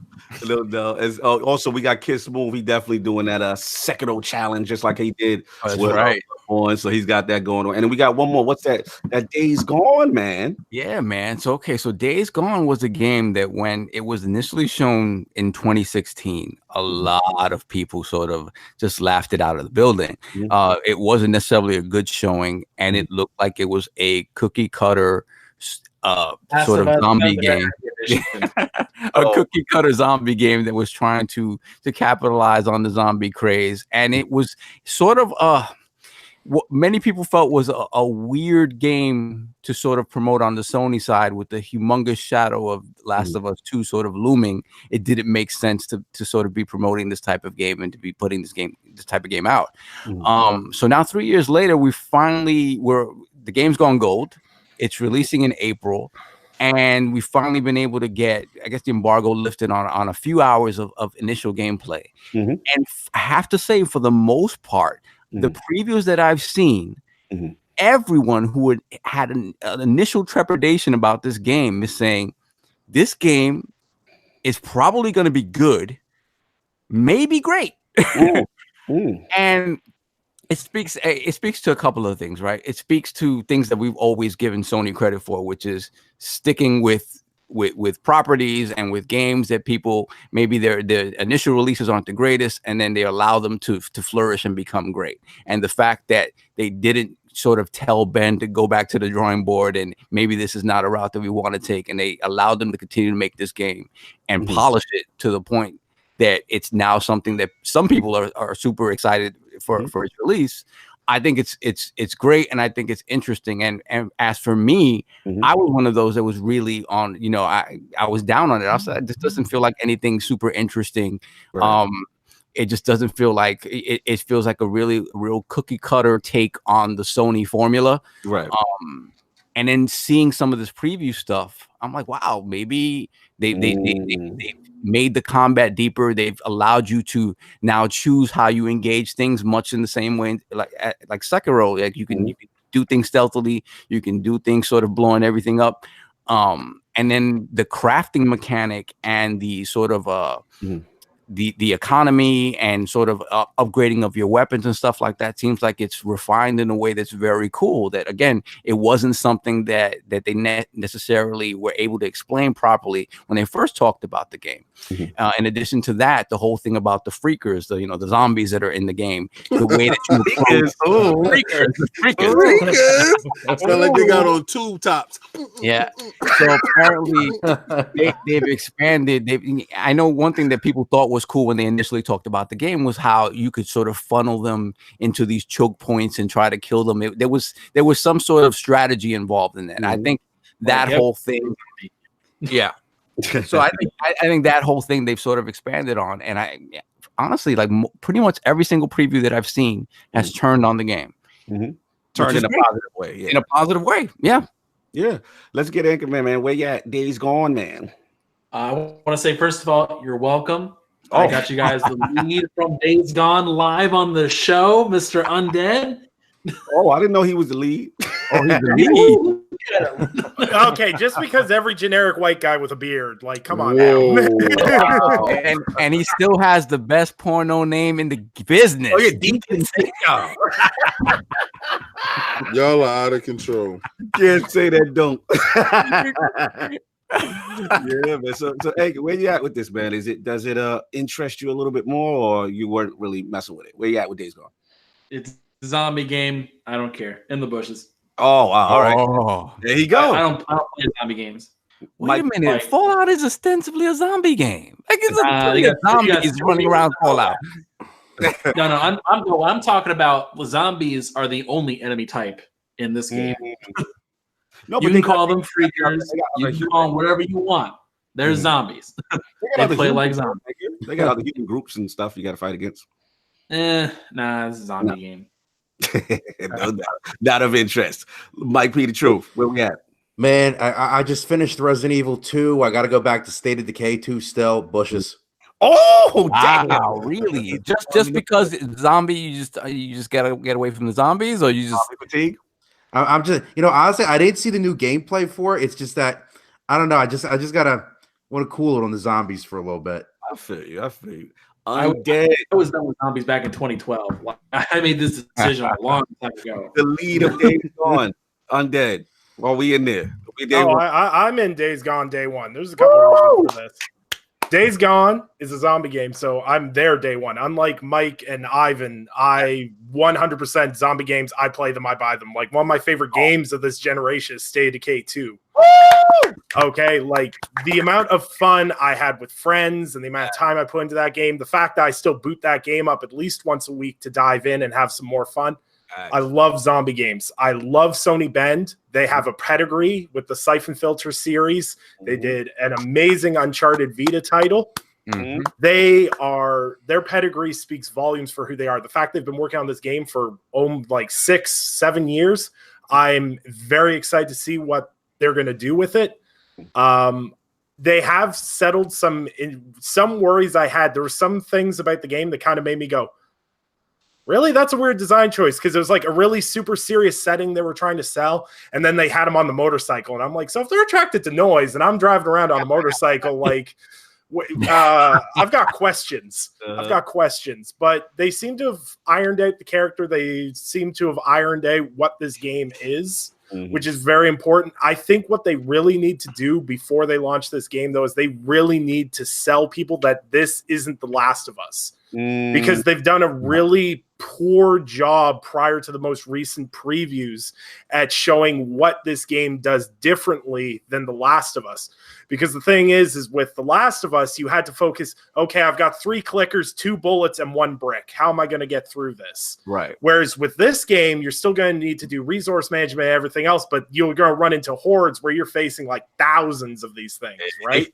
Man. And you need to show that off, and especially need to show off this horde tech that they're using, because we have World War Z dropping the week before, which is also selling horde, quote unquote, horde tech. Yes. So they need to diversify and show what this game's about. But I'm really excited about it. I'm glad to see that they've taken this year compared to what we saw last year. in that game, or even earlier. Yeah, it was last year with the Game Informer preview where it was kind of looking really rough. The the gunplay didn't look good. Mhm. They've really taken that time. They've polished it up. I'm really excited for it. I think it'll be a good game. I don't think people need to put in like the Spider-Man, God of War.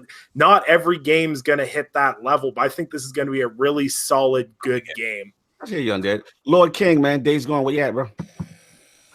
Now, Oh no! now, I this right here I give to every last one of you Sony fake fans. Uh-oh. All right, I want to tell you, Sony fake fans, you Sony fraud fans, every last one of y'all, and I want y'all to keep that same energy when the game comes out. I don't want y'all to talk about I was riding day one. The second I saw that game, I said I am in. If I don't care what like Undead said, he saw something that everything I saw of that game, it was top quality to me. All right, see now you see the From Software. You saw that? That was my genre. Here we go. This is my genre now. Popping them guns. So I'm popping them guns. I'm running from zombies. I'm blowing them up. I told my son the other day. I said I can't wait to get that game in the house so I can set zombies on fire. That's exactly what I told him. He said, and we're going to do it together, Daddy. All right, so I'm molding him into a little king. So the fact that I'm able to hoard him up into one area and get a mass kill on, I hope it's a kill count. All right, so the game looks, listen, it's phenomenal. Yeah. Sony does single player experiences better than anybody this generation. So I don't know who the hell was questioning what was going on over at Sony, but I know it wasn't that game you're supposed to be questioning. Now, maybe y'all want The Last of Us first. See, this is where you're suffering from Captain Marvel, Avengers Endgame-itis, right? You're looking forward to that end game, but you're not trying to get this game first. Right, so you're not going to respect this game. Now you're going to have some people come out and say, "Oh, this game isn't really what I wanted." Okay, so you really want The Last of Us? Save your bucks for The Last of Us, and don't worry about this. Don't put your 2 cents into this if you're not even going in. You're going half-hearted. Save your wallet and go to The Last of Us. But this guy is going to get the highest level edition I can get for this game because it looks amazing, and I'm playing on a pro. I don't play on a simple, a slim, or basic. PlayStation gaming again. If they don't have a pro, right. If you don't have a pro, I don't want to hear nothing you talking about. Yo, shout out to Solid Rev in the chat. Let's see, say what's up, Lords. That's what's going on. I haven't seen Rev in a minute. We gotta get him on. Listen, man, I'm with y'all. Listen, it's weird because like I was calling it like Sons of Anarchy zombies. Like, yo, I like it, man. Like, I mean, even from the beginning, you know, I just like that horde tech. I like how like it was this massive zombies and you could use, you know, stuff against them, you know, with the initial vision. And then they had like the other rival group. So it was like you had the zombies, you had the humans, human gangs and stuff like that. I like that they really went back in the drawing board. They kind of like improved the narrative aspect. So that part to me really showed me that they take it a little bit more serious. And shout out to Ben, man. Like they listening to the complaints. You know what I mean? A lot of people didn't like the initial stuff, even though I liked it. And they gave it time to cook. So based on what I'm seeing, you know, I'm with Undead, man. Like I like zombie games as long as it's done right. If the story, the narrative is cool, and they do again that dynamic between the human gangs and the zombie hordes. They got, you know, and then you get your little Daryl Dixon on, man. Yo, Kai, and all that, man. Yo, Kai, don't you really want to be able to bring a horde over to a rival game? Get the rival game and set it up and just sit in the back and watch them eat them. Like this is what I want to do. Dude, yo, it's funny you said that because I remember one of the early previews of the game, they were using the horde as a mechanic against other enemies. Like I liked that aspect of it. So I'm with it, man. I'm gonna give it a shot, man. Again, I think people got to keep their expectations in check. Not everything gonna be God of War. Not everything gonna be Last of Us. And I think you know what it is? I think for the Sony base, because Last of Us is there and it is what it is, and as soon as you see zombies, you automatically kind of pit. I just think this is a different lane, and they're not trying to do that. So if you, like you said, King, if you come in there looking for Last of Us, this is not that. You know what I'm saying? But let's give it a shot on its own merit, and I think it might be a solid, 7, 8. See what it do, man. That's all I got, man. So yeah, we gotta get out of here. Y'all already know about the Xbox SAD. You know, it's out here, the all digital edition. You know what I'm saying? We talked about it, but Saul, if you want to finish up your topic, and then we just get your point. Yeah, I'm just super excited for these games, man. We've had some start to the year. It really has been kind of nuts. And when it comes to Sekiro, like I'm double dipping. Like we're gonna be at PAX when that game is out, and I'm not taking my Xbox with me. So yeah, I'll be getting it on PC as well. All right. I meant to ask you a question earlier. Do you think Sekiro existing is a sign that Bloodborne 2 is dead? I don't think so. I think Bloodborne 2 is still going to be a Sony property. So I think, they're just taking their sweet time with it, and they wanted to do something different with the formula. I'm glad because that means we're getting it on Xbox, and Bloodborne 2 I don't think that's happening. So I don't think it's dead. Not at all. Yeah, that's days gone, y'all. And I already know. I just wanted to throw in we got the official name for the digital system. They're clowning it, so they're calling it the SAD. Yeah, they need to change that acronym, please. Yeah, we went from Xbox. I don't know who's naming things over at Xbox, but they gotta stop. But real quick, because the Lord's already kind of talked about this as far as the all digital system. At least my perspective is more experimental phase. They want to, try to test the market and then see what happens as far as maybe potentially Lockhart or if it gets a good reception. Multiverse, boys, what do you guys think, man, as far as the digital console? I mean, you could call me Nostradamus because I wrote an article like a year ago about this, and I called that they were going to do this eventually.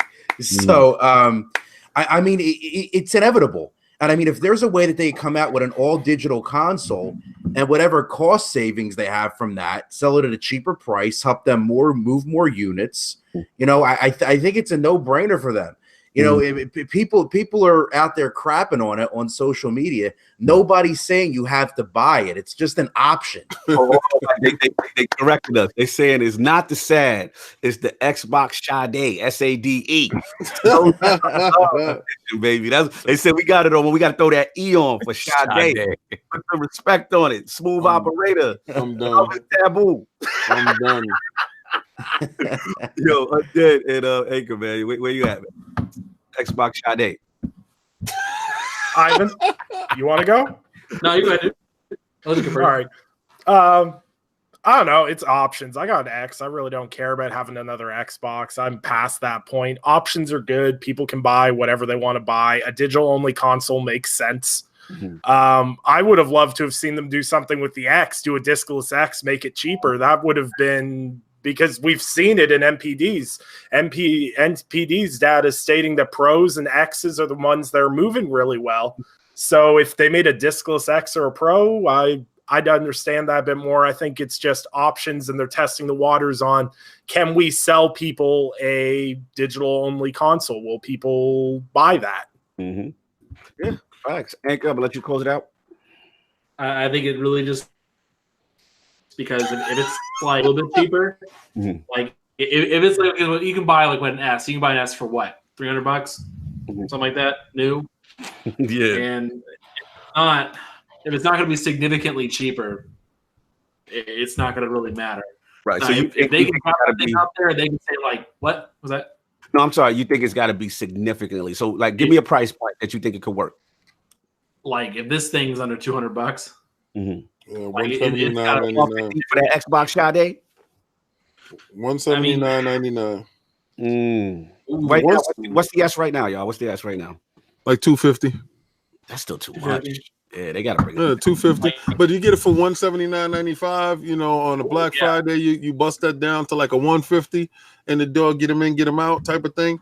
I honestly would once the next generation starts up, I will get my children that this system as far as just having a stream box type of digital thing. So I mean, I don't know. It's viable for my children. It's not viable for me. I need that 4K beautifulness. Oh, you already know.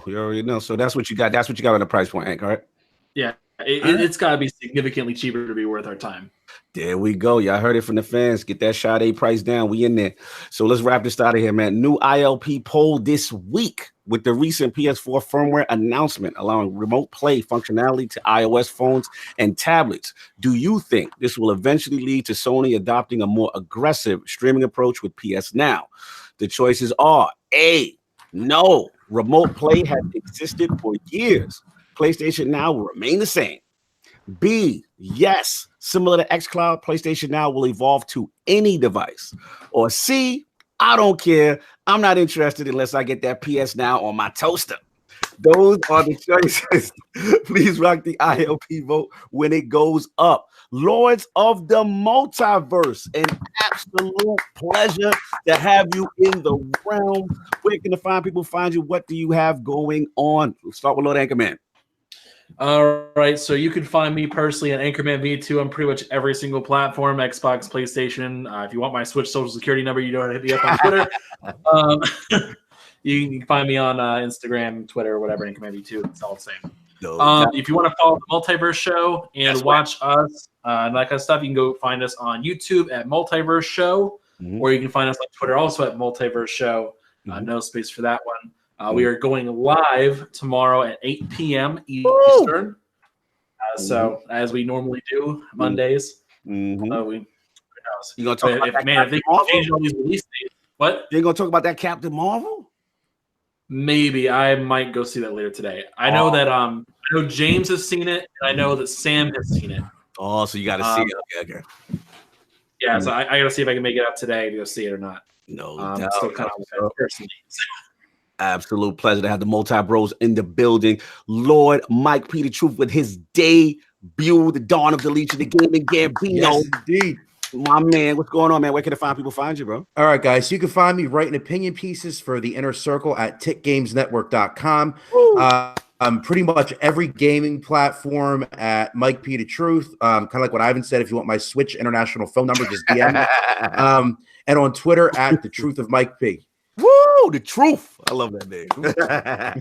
Shout out to Mike P with the debut and Undead, my man, the Lord of Perspective and the infinite reoccurring multiverse guest. Where can the fine people find you, guys? People can find me on Twitter at Undead3XVI. You can add me on PlayStation, Xbox, Steam, all Undead3XVI. I do not have a Switch social security number.